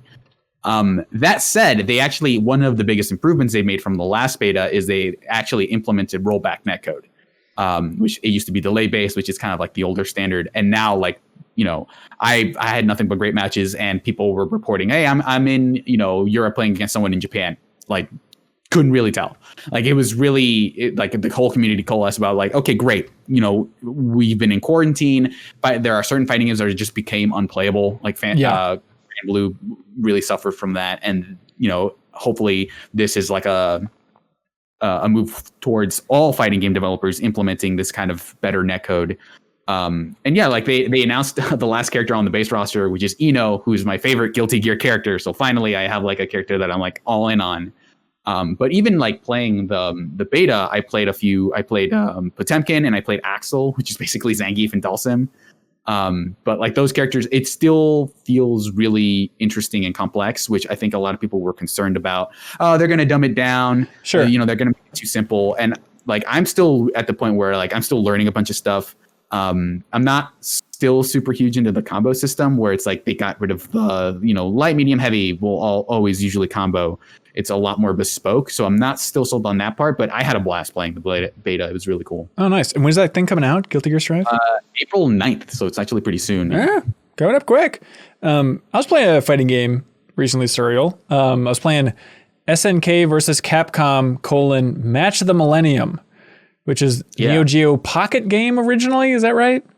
Yeah, which is part of SNK and Capcom's really weird deal to make crossover games back in the late 90s. Yeah, so, I mean, we don't need a full history, but I was just surprised. So this is on Switch. You can get it for like $8. But it's just, I'm attracted to it just because it's like a boiled down, simplified fighter where it's like, okay, you're just going to have one kick button, one punch button, and then having like the SNK lineup versus the Capcom lineup is cool for the simple fighter. And the cool thing too on the Switch is maybe this is like what they had in the Capcom thing you're talking about, Jeff, with the perspective, but it's a weird thing where on the Switch they have it so they can multiply the screen and move it horizontally. The point is, if you have the Joy-Cons attached to the Switch as if it was like a Switch Lite or something, you can hold it on your end, and then the person sitting across from you can also be holding the Switch, and it'll look like the screen is right in front of you, and you can play that way, which is kind of a cool idea. Like, I'm looking forward to, in my mind, I don't know when I would do this with the state of the world, but like, I want to go on a road trip and just have this weird pocket chibi fighting game for SNK versus Capcom available at any time. But did they ever release Dive Kick on Switch? I don't think so, but then wouldn't that be a natural fit? I had it on Vita, and you could each hold one side of it. And it's just, really? A one-button game, so you could just each press the buttons. Which is weird because Iron Galaxy does so much Switch port work. You think that they know it well enough they could crank that sucker out. It's a great mobile game to have. Yeah. But yeah, sir, SNK versus Capcom. Beloved, which is the best one? How much do you know about this? I mean, this is one of the later ones because like the whole deal was that like they wanted to do crossover, but I think SNK got caught up in like, oh, we want to make this card battling game. That'll be our side of it. We'll make card clash games where it's like this crossover thing where we make card battling games. And then Capcom was like, we really just want to make fighting games. And so they made like, Capcom versus SNK and SNK 2, which is like the one that everyone likes, and including myself. So they haven't done anything with that because those are Capcom games, and SNK's been like the one that's been slowly releasing all of their older games. Oh, okay. And then they made this because it was like, oh, those games ended up being pretty popular. Let's make our own. So this is definitely kind of like a more curio than anything else. But I'm hoping that this like at least confirms that Capcom and SNK haven't at least been talking about things, and hopefully this leads to, Capcom versus SNK 2 getting a modern version of itself, which is one of my favorite fighting games. Speaking of Capcom talking to people, and Leo and Jeff, just keep it down, please. This is fighting game corner time. Sorry, what do you think about the Ryu and Chun-Li, is it, in Fortnite? Yeah, that's really weird. Are they actually in there? Because I just saw like the headline and I was trying to imagine, like, is it literally Ryu running around with like a machine gun? Yeah, you can basically like you can select Ryu and Chun-Li. I don't know if you have to buy the customs. I don't know how Fortnite works, but like you can play as skins of those characters, which is weird because I was recently playing Street Fighter V because they launched their new season, and I don't know if I can turn it off, but like they have ads before some of the fights. Yeah. And it said like ad supported by, and it was like the promo art they had for Fortnite. So it's like Ryu, Chun-Li, and a bunch of Fortnite people. And it said like, here's the Street Fighter match supported by Fortnite. So it was this really weird, like, okay, I guess I can't ignore this at this point. But yeah, it was really weird. I saw someone posting an image that I thought was really funny of like, there's a thing in fighting games called Oki, which is like what you do after you get knocked down. And someone was like, is this Oki? Because they had Ryu down, like, their teammate had been down, and Chun-Li was just pointing a machine gun at them. So it's like, oh, okay, this is a really good wake-up option. So, like, yeah, just seeing how, like, little they fit into that world is really funny. It's gross, but that's Fortnite at this point. It's just funny how absurd it has gotten. Like, people brought up, I think I saw some snarky tweets about like, oh, it turns out the next Marvel vs. Capcom is just literally in Fortnite now because you can have all these Marvel characters shooting up Street Fighter characters. It's insane. It's a weird world. Strange Sloth watching us live at the Backstage Pass here. He says that the emotes for them are really cool though. So maybe it's not all bad. Those two things I think can make for like, instant viral tweet. You find some random dance that doesn't fit with a new character and then it's like instant viral tweet. Instant. Taylor C submits a question on Patreon. He says, I feel like a game's quality can be summed up by how much I need to use their map system. Breath of the Wild's a great example. I hardly ever need to refer to it. Control, on the other hand, I constantly need to check and still don't understand where I am. Not that Control is a bad game because of it, but there's a lot to enjoy still. What are your favorite map systems? What annoys you most in a map system? Yeah, it's that with the Control example, I remember hearing people saying like it's better if you don't use the map at all and just follow the in-game signs. That's what they were originally designing it for, and then eventually it was like, fine, we'll put a map in. And so now that you're relying on the map, it kind of is this weird disconnected feel. Yeah. Verticality is tricky in maps. Not a lot get it right as far as being able to tell where an objective is compared to you, or at least in a mini map. Yeah. How do you do it? What's the best way to go up? Like the make a flat game. Old Dead Space map. Ooh. Where it was like a hologram kind of. Yeah. But you could actually see the verticality in it. And Metroid Prime had a really good one as well. Mm-hmm. But the nice thing about Dead Space is like it was the Metroid Prime map, except it was just like in front of you on the floor, so you could see exactly where you're at, almost like a Diablo map or something. It's nice to have that literal perspective. There's also, like Castlevania stuff, Metroidvania stuff where you're like, you get some satisfaction of slowly making the map bigger. And then like, oh, okay, I've marked these points as points I need to go back to. And then as you're like, okay, now I have the double jump. So now I can go back and fill out the rest of the map. I think those are usually like, that's just a cool thing in video games. Yeah. Far Cry 2, physically holding the map. Ooh, that's good. Not pausing gameplay. You just pull it up and try to drive while looking at it and crash into a tree. That's an excellent. I don't know why more games haven't done that. I love that mechanic of it not pulling you out of the game to look at the map. Leo, New Show Plus idea. Can you take note? Leo shows off Far Cry 2, please. Yeah. Okay. Exclusive. Yes. Thank you. And then we'll come up with some pun headline. You know the drill. Right itself. Right. Hey, Mexi Flores submits a comment and asks, hey, everybody, besides loving video games, what other hobbies are y'all into? Hobbies. I've been getting into cooking lately. Oh, how so? Cooking I've never valued. I think for a long time, my time was more valuable to me than anything. So I was like, I'll do half an hour of gaming and just heat up some slop in the microwave. Mm-hmm. But now that I live with a girlfriend who's at work all day, it makes sense to me to be, I'm going to put something in the slow cooker today. So she has dinner ready when she gets home, or do meal prep. So we have lunches for the week. It makes sense to me in my new lifestyle. And it's been fun. I love our slow cooker. Made some chicken and dumplings just yesterday. They're delicious. Is that the secret? Just throw everything in the slow cooker? Yes. Okay. Recipes that are just get these ingredients, put them in the slow cooker, and leave it for 6 hours are my favorite. See, me and my wife are on an opposite track now from you, Leo, in that we have an Instant Pot, which is all about making it much faster, but still having it end up taste like a slow cook, meal. Nice. And that's pretty sweet too. We got an air fryer as well. I guess there must just be a lot more food hobbies going on because we all can't go out and eat all the time. Oh, that's probably it. Yeah, why is everybody proclaiming air fryers to be the second coming of Christ? Are they really as great as everybody's making it seem? Man, I don't know. We just got this one, and so we're kind of still in the honeymoon phase of it. I think I wasn't as sold on it as my wife was. Oh, here we go. Really right behind you. But the other honeymoon's over. We made ribs in it last night, and they turned out really well, very juicy. But it took like 15 minutes to cook instead of an hour, and so it's just, I think it's just like kind of cutting down that time. And then there are some foods that you can get crispy, kind of like you would by frying them in oil, but without the oil. Yeah. So it's supposedly a little healthier. You're not gonna. I still don't believe that you can make good fries in them, and that kind of stuff. But for some things for cooking, and also because it's just two of us, you're like cooking in a much smaller container as opposed to having to like turn on and preheat the oven for 20 minutes or whatever before you put stuff in. I have bad news, Jeff. You actually need to feed your child as well. There are technically 3 of you in the house. Well, what he's eating right now, we don't have to worry too much about. What is that like? What's the weirdest thing you've bought to feed your kid? He's still breastfeeding. What? Exclusively, yeah. He's still only 4 months old. So we're getting to the point where they said we could start transitioning to baby food if he shows an interest in food, and he hasn't shown an interest in food yet. Have you asked?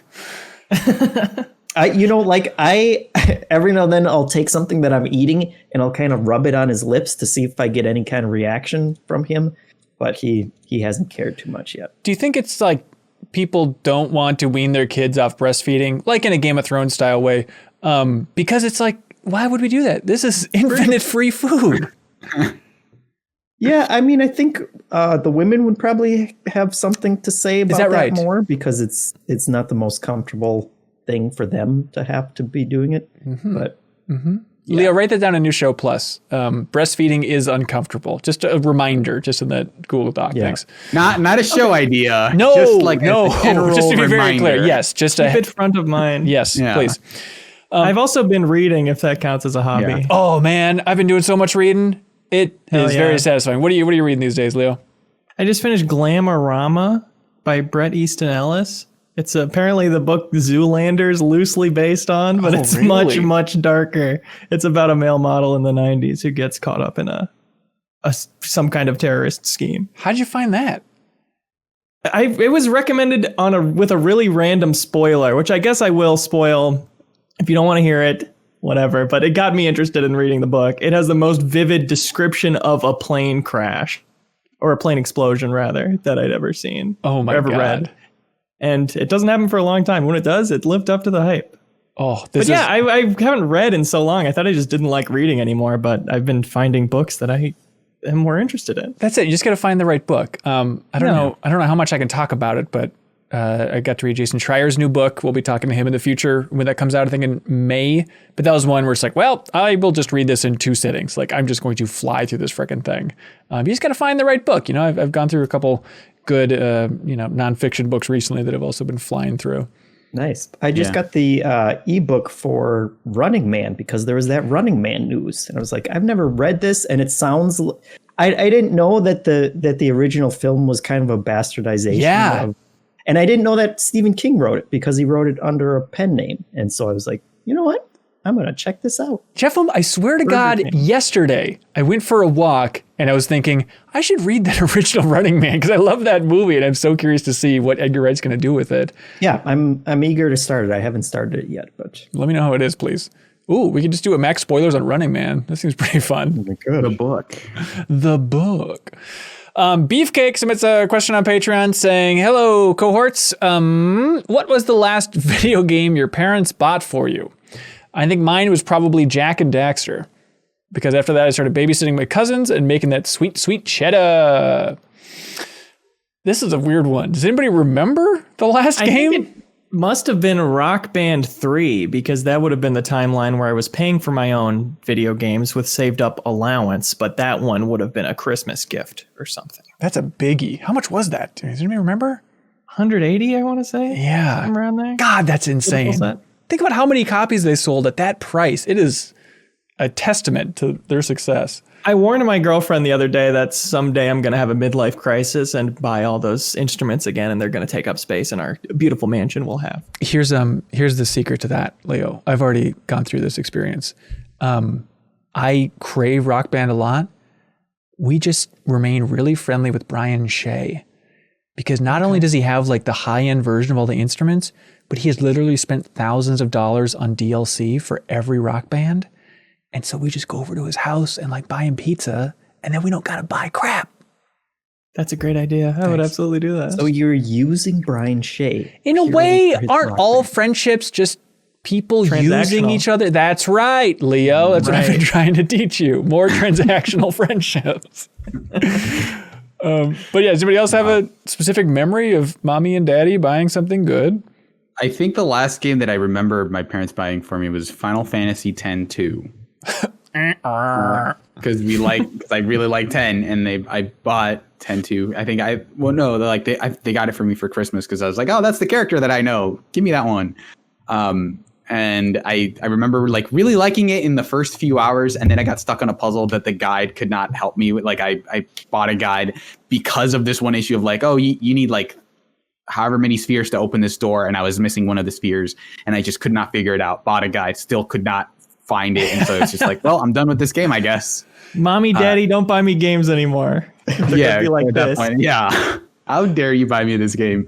You should know that I can't control my own judgment. I don't know what's good or bad. It's surprising though that like you think you were internet savvy at that point. You'd think it. I mean, didn't you look up reviews for that one? Although I wonder what it did. No, I don't think I was like super into like games coverage for a while. Really? I think it maybe took until like 2005, 2004, and this might have been like just before that.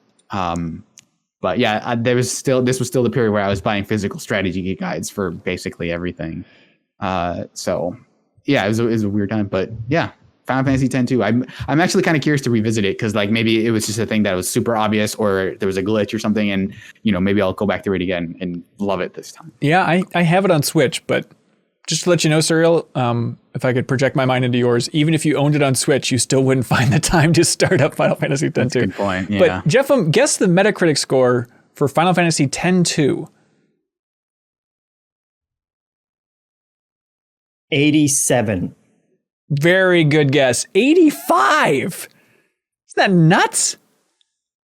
People say it's astounding. Really like it. Context whatsoever. So I don't know. Tell me it's 100. You could tell me it was 40. I would have no idea. In my mind, it was just like this middling sequel, but my God, that's so much higher than I thought. GameSpot What's gave it the an user score? I already closed it, but Leo, it was 12. Wow. Yeah. 10 plus 2. Yeah. Out of 100 or out of 10? I don't know. It was 12 big ones. Brandon, $12 it said. yeah, I don't know what they're talking about. Brandon Sylvia from Easygoing Gaming submits a question asking if each of you could pick one Rockstar game to be remade, what would it be?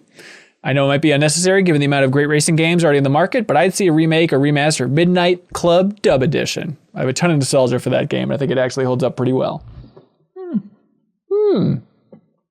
That would be San Andreas. Yeah, I mean, 5 is 1/3 of that. Yeah, but I like the other 2/3 of that, and I also like the characters and the time setting to it. Yeah, Leo, new show plus idea. Slowly touring Las Venturas in San Andreas. I'm curious, how would that hold up? Like, I remember thinking that was so cool back in the day. What's that, Leo? But Slowly. Right. Yeah. But remember the breastfeeding thing. Just keep that in mind. Keep it in mind. Just Right, think thank about you. what women have to go through. Yeah. I think it would help. I would be weird. I think I enjoy Chinatown Wars so much that I would want like a full, like very high fidelity remake of like Grand Theft Auto 1 or 2, just to like just to see like, okay, we built this concept. It is still top down. Like, what could they do with that? I think would be kind of interesting. It's just like a smaller scale. Okay, we don't have to wait 6 years to release this game. We can just kind of make this smaller thing and still kind of pack it with all the kind of parody stuff that we like to do. Yeah, that's interesting. And maybe Rockstar has changed so much now and leadership has shaken up, but I always feel like they've kind of not disowned, but they aren't too interested in celebrating the pre-3 days because it seemed like the Housers had much less of an impact. Did they even work on GTA 1? I'm not even sure. I don't know. Yeah, but it would be fun to have them go back and celebrate that in some way. I would also like to see them remake Agent and actually release it this time. Smart. Really went wrong. They forgot to hit that one button right at the end. It's a classic faux pas in game development. It's just going to come out as Agent Remastered. It's not going to be original. I'll take it. Red Dead 1, or not 1, 2, Red Dead Redemption. Ever since in Red Dead Redemption 2. What's happening? In the epilogue. Sorry. Easy. Whoa. Are you nuts? Shut up. Jeffem hasn't finished that game. It's a glitch. Oh, okay, cool. Go on. In the epilogue, you could hear Jack Marston voice lines that didn't seem to be from Red Dead Redemption 1. And ever since then, there's been a rumor that they're preparing a Red Dead Redemption remaster/remake to put in Red Dead Redemption 2. And that's still my dream. Like, I know that game isn't that old, but to have those two games in one, it's a lock for greatest work of art of all time. Yeah, God. That would be so smart of them to do, because it's still that thing of, I don't know, no one even knows what they want from Red Dead Redemption 3, but we also were saying that a while ago. Yeah, I think for me, it'd be Vice City. I mean, I'm sure licensing that soundtrack would be 1,000 times harder at this point, but that'd be fun to revisit that and have it looking great, because, I mean, the Miami setting, I guess, what, Max Payne 3, is that Miami? I think it takes partially in Miami. Yeah, but it's like open world Miami, it's not really been done too many times. Yeah. Has there been a Dexter game? Probably mobile. Anyways, VRG submits a question and he says, forgive me if this question has been asked before, but what is your favorite movie of all time? Don't all jump on it at once. I keep answering them first. Because you got the fire in your belly. I forgot that I had an answer for this. But I did choose one, and I'm not going to passionately stand by it. But in terms of, because I was going to say like The Godfather or something, which is just kind of a lame answer, you know, like that's probably one of the best movies of all time. But if I'm going for pure favorite films, I just watched The Neverending Story again, and I could watch that movie every day for the rest of my life. It's just such a fun, and I'm looking forward to being able to watch it with my son when he's a little bit older and can understand stories and stuff. Yeah. But it is such a fun story, and, you know, like stupid, creative, like goofy characters and everything, but then also just like that kind of wholesome message of like, be creative and be imaginative and don't let the world destroy you like Bastion's father, you know. What prompted that? Why'd you go back and watch that again? We've been going through and watching a ton of old 80s movies that my wife never watched. I think it was because I saw Coming to America 2 is coming out from Amazon. Yeah. And so I was like, well, we should watch the old one, and then we should watch, and we watched that one, and there's that cameo to Trading Places that I completely forgot was in there. I was like, oh, well, we should watch that one. And then it was like, okay, I'm just going to find a bunch of like the most classic 80s comedy movies, and we're just going to watch them all. That's so weird. Cinematic universe. That's right. That's HCU. I have written down, Jeff, Coming to America. Like I was thinking about how hyped I was for that sequel, even though I expect it to be mediocre maybe, but I love that movie so much as a kid. And obviously my real answer is Jurassic Park, but I loved Coming to America so much as a kid, and I've never seen Trading Places, and so always that reference. At some point somebody told me it was a reference to this other movie, but I'm so curious both how Trading Places is and how Coming to America holds up. Yeah, they're good. And before that, I sat down with my wife and we tried to watch Raw. Has that aged well? No, and that was like it was genuinely upsetting to my wife, you know, kind of the tone and misogyny and stuff of it. And so she was very skeptical going into Eddie Murphy films. Yeah. But he did such a good job of picking the roles and the characters that he played in all those movies, because he always played such like a kind of genuine and good-hearted person. And I think Coming to America is that what, like, maybe not, you know, like I can't remember. Foley, those kind of Axl Rose. I can't remember all of his movies, but like Coming to America, Trading Places, those kind of roles, he always picked like such good people that it kind of completely changed her opinion. Not that she based on what she saw, what she was expecting from old Eddie Murphy. Right. It like completely changed her opinion. Oh, good. I'm going to watch Coming to America tonight. I'm super excited about it. You should go for it. It holds up. There's still a lot of those old movies. There's like just a casual cruelty like towards homosexuals and stuff where you just they have been interesting to watch purely for like, oh wow, like I forgot how just like pervasive like this stereotype was, and that like they didn't even think about putting in those kind of jokes. We watched Mannequin too, and that's another one where, you know, like the assistant is just very stereotypical, and but it's been interesting. Like there's still, all of those movies are, you know, they're still funny, but then it's been interesting watching them through kind of this different lens that we all live through now. It's so wild how even recent-ish movies, it's just you're bracing for impact of like, oh God, this is going to be rough. Where just over the summer, I watched Knocked Up again. Or in my mind, I'm like, Knocked Up? Last time I watched it, I remember thinking, well, that's just a perfect film. That's just as solid as a little movie can get. And going back and watching it this summer, I had this epiphany where it's like, yeah, remember all those great improv scenes that we all love from Judd Apatow movies?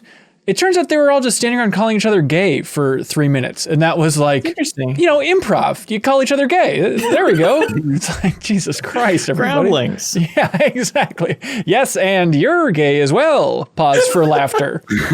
It's really embarrassing. Yeah, and like workplace harassment is just stunning in all of these movies. Like people look at you know, like the Me Too movement and things, and like, how did we get here? It's like, it was the frickin' 80s. This was the entertainment that everyone grew up on and that we normalized and said, this is how you act towards people, and it's funny and it's, you know, cute, and the women are going to like you because you're this sexist jerk. And yeah, it's been an interesting 80s journey. Yeah, even sorry, movies, everybody. But even I watched Devil Wears Prada for the first time a couple days ago, and even that, there's this whole storyline about Anne Hathaway wanting to get a job in the, you know, as a writer for magazines, and there's this guy that works in the industry, and it's very much like, hey, I could do you a favor, but we gotta go on a date, and it's just like the biggest skis, and the way the movie sets it up, it's like, they're trying to make him seem cool and sexy and that he is a good guy. It's just such a weird dynamic. And that was just, you know, 15 years ago, whenever that was. I watched The Mummy the other night, and there's a part very early on where our hero, Brendan Fraser, gives a very unwanted kiss to a lady, the main lady of the movie. And by the end, by The Mummy 2, they're married. Nice. That's right. She's the mummy. Mummy 2, married to my mummy. Mummy 2, Mrs. Mummy. Is there a Mrs. Mummy? Hey, what about good movies, though? Did we hit everybody's favorite movie? Where we at? No, I was going to say, I think depending on the day, I'll either choose Shaun of the Dead or Inherent Vice. I think those two movies are very different. But I love them to death. I actually watched Shaun of the Dead pretty recently, and I think it mostly holds up. I remember there being a couple jokes in there that are kind of like, you know, kind of messed up, but like I think for the most part that movie holds up pretty well. I think also it's maybe a little bit more relevant in that like it's literally someone watching and ignoring the spread of a pandemic until it kind of affects them, where they're just kind of like casually watching is like, okay, I'm going to ignore this and go about my business until they literally can't ignore it anymore. So it actually ends up being somewhat prescient about like, oh, it wouldn't be like the world if like the zombie apocalypse were to happen, it wouldn't immediately be like Dawn of the Dead mode. It would, a lot of people would choose to ignore it until something happened to them. Right. Yes. Yeah. And then Inherent Vices, I love movies that like confuse the hell out of me for some reason, where I'm just like, what did I just watch? And then like kind of trying to pick it apart and slowly kind of get at like every viewing, you understand a little bit more of it. And with Inherent Vice, I watched the movie in theaters because I thought like it looked pretty cool. And then I was like, I'm not entirely sure I know what happens in this movie.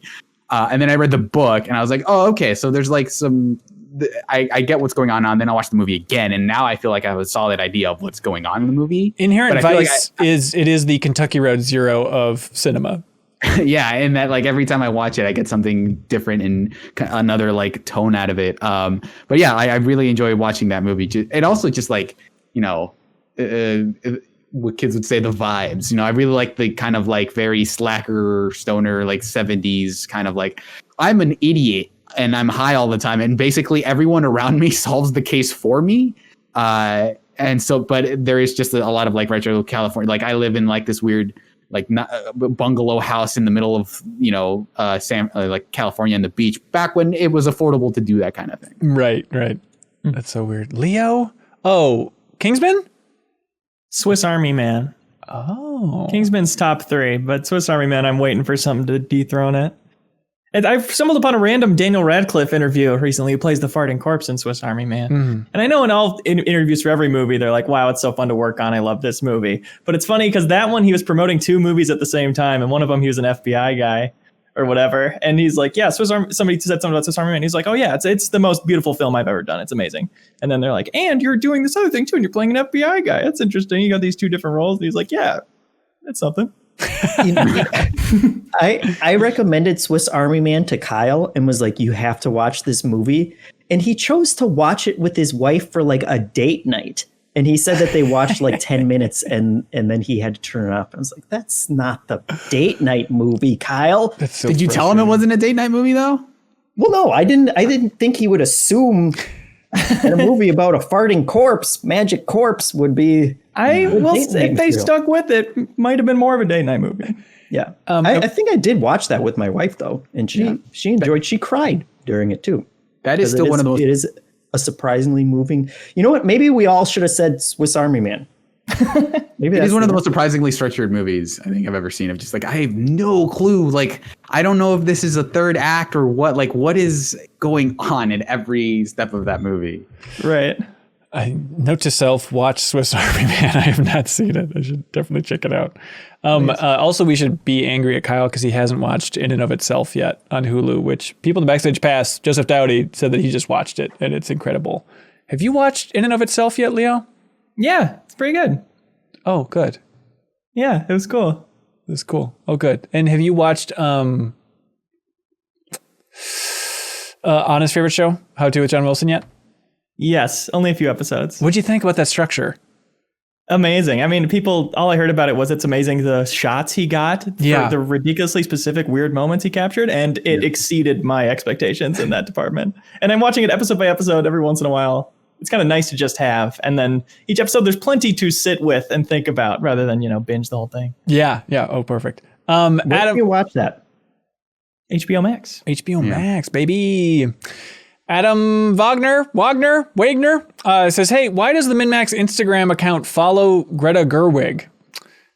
Because, Adam, I'm a big fan of Greta Gerwig, and I tried sending her a message on Instagram to see if she wanted to be interviewed on MinnMax. You want to talk about Fortnite? Please, anything you want, Greta. I would love to talk about it. Put Little Women in Fortnite. What do you make of Splatoon, which is also, kind of maybe in your wheelhouse thematically about it being climate crisis and rising water levels? No, Greta Gerwig, the director. Sorry. I got her mixed up with Greta Thunberg at first, too. Oh, yeah. My mistake. I'm sorry. Yeah, but I'm sure Greta cares a lot about on a first-name basis about the environment as well. And so, reminder, you can check out MinnMax's Instagram. I post a video every single day talking about, what we're doing in the future, what we're releasing that day, behind-the-scenes stuff. But yeah, Adam asked why we follow Greta Gerwig She didn't respond, by the way, which is totally understandable. I have so much respect for Greta Gerwig. I'm happy she didn't respond to my Instagram message. But Michael Moran also replied then to Adam's comment on Patreon, and he said, if you unfollow Greta Gerwig, I will write in and ask the inverse of this question. So thank you for noticing the few people we follow. Yeah. What if she just replied, said, LMAO no? That just crushed you. I would release that as the interview with Greta Gerwig, and I would just read that out loud, have a theatrical reading of it. I'm a Biggie Boy says, what video game soundbite hits you the most with nostalgia? Or just song, I guess. He says, mine will forever be the Great Fairy Fountain theme from Ocarina of Time. It's like a warm blanket of sound telling me it loves me. That is the best way to describe that, yeah. Recently, I mean, a lot of soundtracks I've still listened to from games, so they kind of don't give me nostalgia anymore. Things like Donkey Kong 64 or whatever. 64. But rediscovering the Star Wars Pit Droid soundtrack, which is a game I played when I was 5 years old, and I didn't think any of it was in me still. But then hearing it again, I couldn't believe that I even remembered it initially. What is the gameplay for Star Wars Pit Droid? It's like Lemmings. You could guide different pit droids around and make them not crash into each other and get to their objective. Yeah, it's so tough. Like the number one nostalgic song. Does it need to be like a friendly song? A nice warm song? I don't know. They said soundbite, right? Yeah, I guess. Yeah. Did you have something in mind, Serial? I think I always end up like really enjoying like random when I hear things that sound like fighting game, like character select sounds when you pick different characters and then it makes like a really like synthesized like twang or whatever. Like that stuff is always like I'm always attributing random sounds like, oh, that sounds like that, like a fighting game thing. And that like my laundry, like my washer, like when you pick the different settings on it, it sounds like one of those like dings or whatever. So I'm always like, oh, I'm selecting my character to how to wash my whites. Heavy load. Yeah, is that why you bought that washer specifically? I mean, I didn't buy it, but I'm glad it's there. Okay. I guess I had a tough time. It's like maybe Donkey Kong Country 2's title theme, because I remember borrowing my friend's Game Boy and just like holding it up to my ear because I thought it sounded so good. And then I just realized like, oh, the reason I love it so much is because it's just the hook theme, which I also love so much. Although the composer David Wise, when we interviewed him back on the Game Informer show, he insisted it was not based on the hook theme, but there is no universe where that man was telling the truth. It's absurd. That's funny. I had a lot of options bouncing around in my head, and then I realized, it's just the Zelda theme. Just the overworld theme. To the point where I get mad if it's not in a Zelda game. Like, just put that one in every game. You got to have it. When that builds up, like, that just feels so good still. I love the fact that it's not not that big of a fan anymore, but I love the fact that it's not an ocarina. It's such a weird thing not to have the most iconic song, unless it's in like the credits or something, but I don't think so. Don't give us the thing that we all love so much. That's my favorite. It's like I get frustrated with every trailer for a Mission Impossible movie where they don't have the Mission Impossible theme song under it. And I'm sure they have discussions, they talk around it, but it's like, hey, us on the outside, we get to watch a Mission Impossible trailer, average every 6 years in our lives? Yeah. We would like to hear the song in the trailer, everybody. You're doing it. Don't call it Mission Impossible if you don't want to give us the one thing that we need. It's why James Bond always says like the same stupid lines every time. It's fun to say. Like, don't pretend that you're better than the thing that you're making. Yes, I completely agree. And please also keep the naming structure for Mission Impossible confusing. Mission : Impossible -Rogue Nation, or however the hell they do that. Yeah. Please. Hoots writes in and says, hello, brochachos. I cannot stop playing Hades. I've rolled the true credits of the game, and while obviously there's still plenty to unlock after that, there's also no denying that I'm doing the same stuff over and over again. Despite this, I can't put the game down. I'm afraid that my backlog, like Zagreus, is doomed to remain in the underworld forever. My question is, have you ever been hooked on a game like this? And if so, what did it finally take to break the cycle? A new game I love is the only thing that's ever done it. But right now I feel like I'm in a Siege cycle where it's all I want to play, and it's still great. So I don't know if I need to break myself out of it. But God, it's been a while, right, since you've fallen back in love with Siege? Yeah, it has. It's been ups and downs for sure. But yeah, playing full team of 5 ranked lately, it's like gaming does not get better than this. Than these emotions it's giving me. That's beautiful. So that's the solution, Hooch. Just keep dabbling in highly addictive games until one will eventually pop through.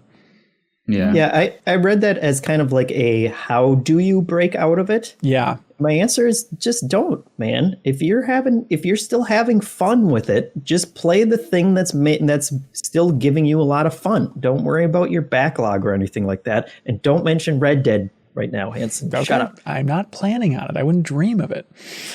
Or come up with a good excuse. I can say that, I'm being social with friends, so I should play it forever and nothing else. You don't even need the excuse, Leo. Just whatever free time you got, spend it doing something that you enjoy doing. And if that's Hades for you, keep on going. If that's ignoring Red Dead Redemption 2, you do you. We're not going to tell you what to do.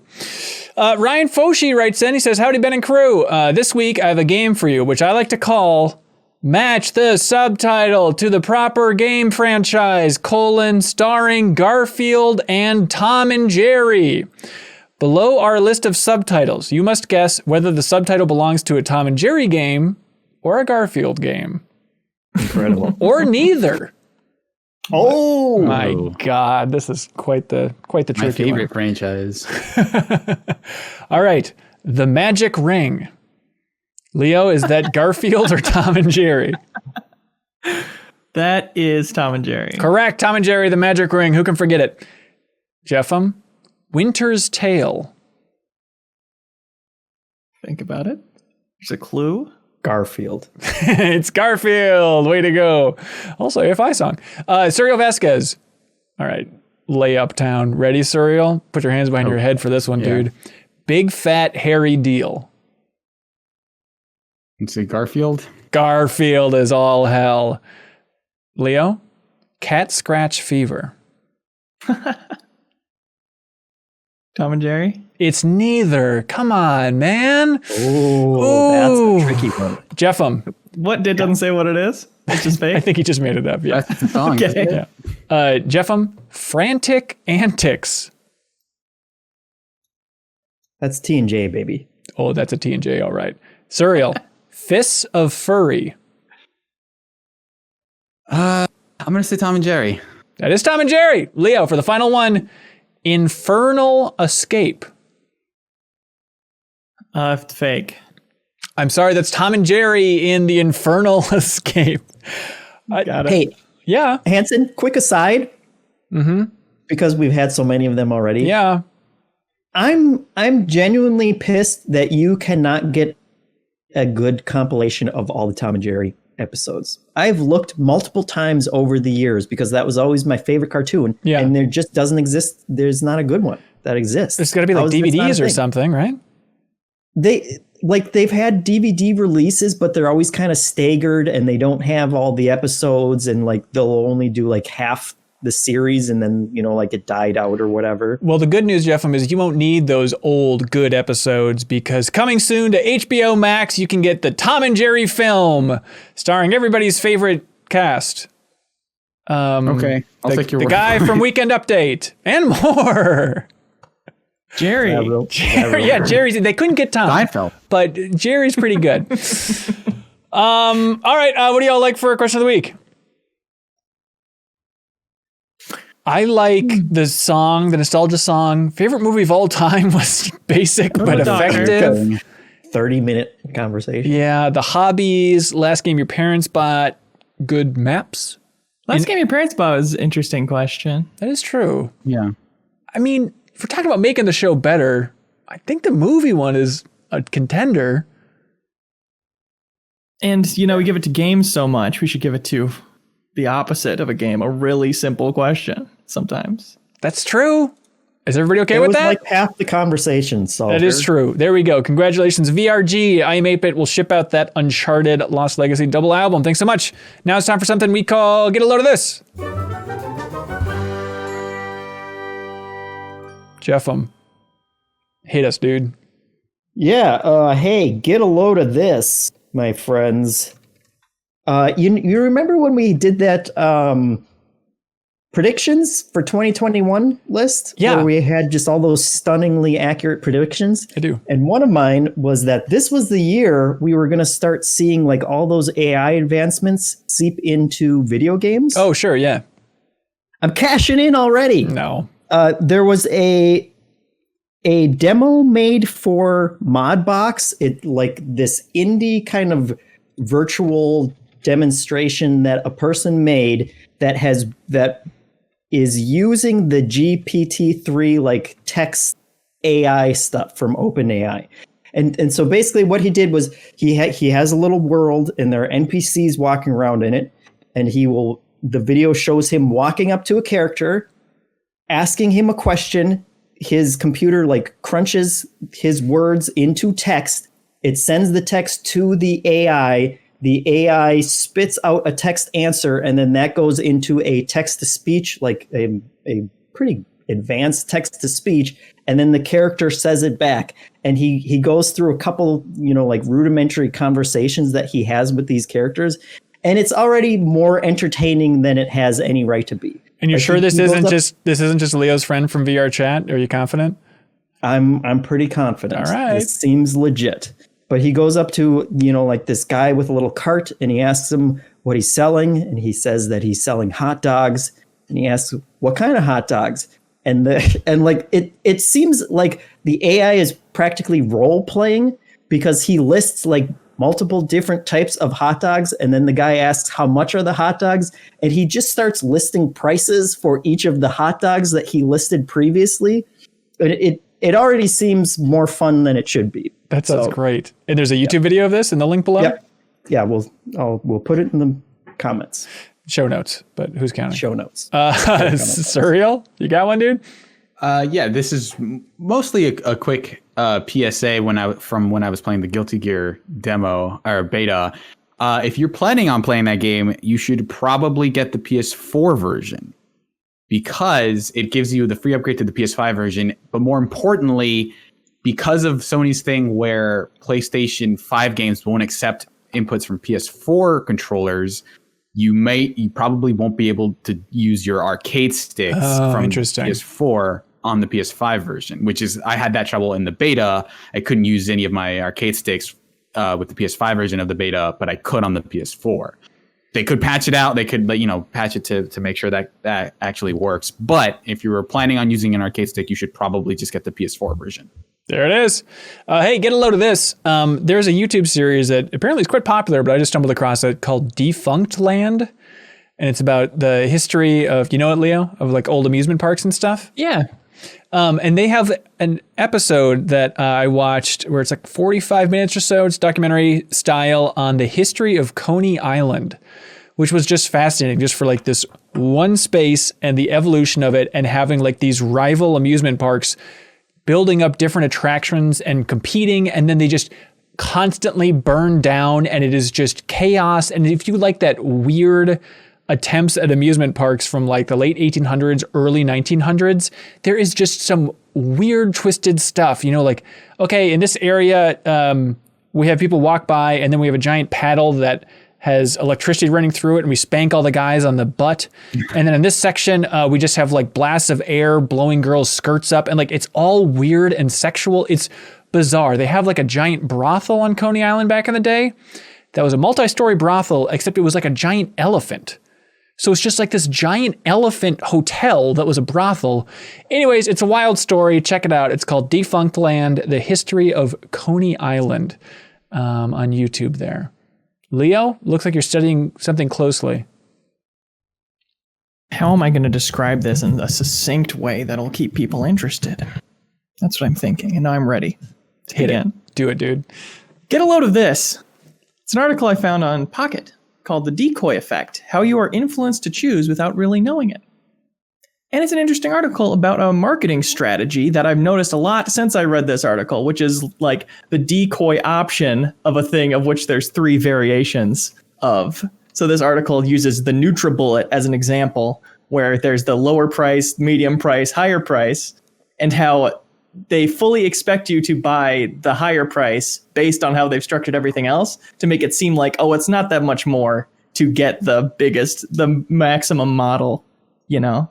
Oh, and it talks about that with, you know, coffee sizes and everything. Sometimes they're trying to get you buy the medium option by having a ridiculous expensive option, so the medium one doesn't look so bad. It's really interesting, I think. Diabolical. Weird. And the article's below. Jeffem, you pulled one from the community in the Discord? I certainly did, sir. Please. Get a load of this. This one is from Grizzled Gaming. It's a YouTube video called Fish on Wheels. And someone made a little basically RC car with a fish tank on it, and it has a camera on it that's programmed so that when the fish, you know, like swims to different parts of the fish tank, it will drive in that direction. Oh so my basically God. a fish can drive itself around on land and go, you know, go closer to the things that it's swimming towards because it's interested in them. And it's a very dumb. People come up with all kinds of, I don't know who these fish people are. They come up with so many interesting experiments for these fish, but now they're on land. They can't be stopped. They're coming for the mayor. Too far. Yeah. Hey, that's it for this episode of the MinnMax Show. Couple quick things. We have MinnMax Council, our Patreon exclusive podcast. Every month, the final Sunday of every month, we have the call-in episode. And so this Sunday, the 28th, February 28th, this Sunday at 6 p.m. Central, if you're at the $20 tier, the MinnMax Council tier on Patreon, you can call in and talk to me about whatever you'd like. Ask any question under the sun. And Suriel, you're going to be joining as well? That's right. Awesome. So call in, talk to Suriel and I. We'd appreciate the support. It's a nice way to say thanks. And also, it'll be fun just to hear your voice. So if you're at that MinnMax Council tier on Patreon, please call in and you can talk about your favorite game of all time, games you've been playing, your burning question for Suriel. I know a lot of people want to ask about rollback netcode. Jump in there. We'd love to hear some new voices. Also, just plugging the MinnMax Council podcast in general. It is our weekly podcast that's Patreon exclusive that goes up every Monday. Like on this episode, we talked about the Mortal Kombat trailer, the news that Twisted Metal is... The TV show for Twisted Metal is moving forward with the writers of Deadpool 1 and 2. And Kyle calls in to talk about him returning to Assassin's Creed Valhalla. So please check out MinnMax Council. Let us know what you think about it. Other quick plugs is we have a new episode of Crossfade coming up this Friday. And our special guest is a former guest of the MinnMax show, Sarah Almalay, who was on this podcast, and it's very relevant because she was the main voice actor for Anthem, but also the voice actor going to Gone Home. And so on that episode of Crossfade, our standalone music podcast, they're talking about The Cure and Beck. So you can subscribe to Crossfade on your favorite podcast app and let us know what you think. Matt Helgeson, former host of the Game Informer show, hosts it, and it's a very informative music podcast. And we have some great guests coming up on that show. We're kind of taking a small detour and focusing on video game composers. So some super exciting guests coming up. Leo, new episode of Watch Later coming up on Friday? That's right, man. And what's the topic? It's ranking every operator in Siege, Leo Vader style. Pure jokes. Pure jokes, baby. That's sweet. 58 jokes. Perfect.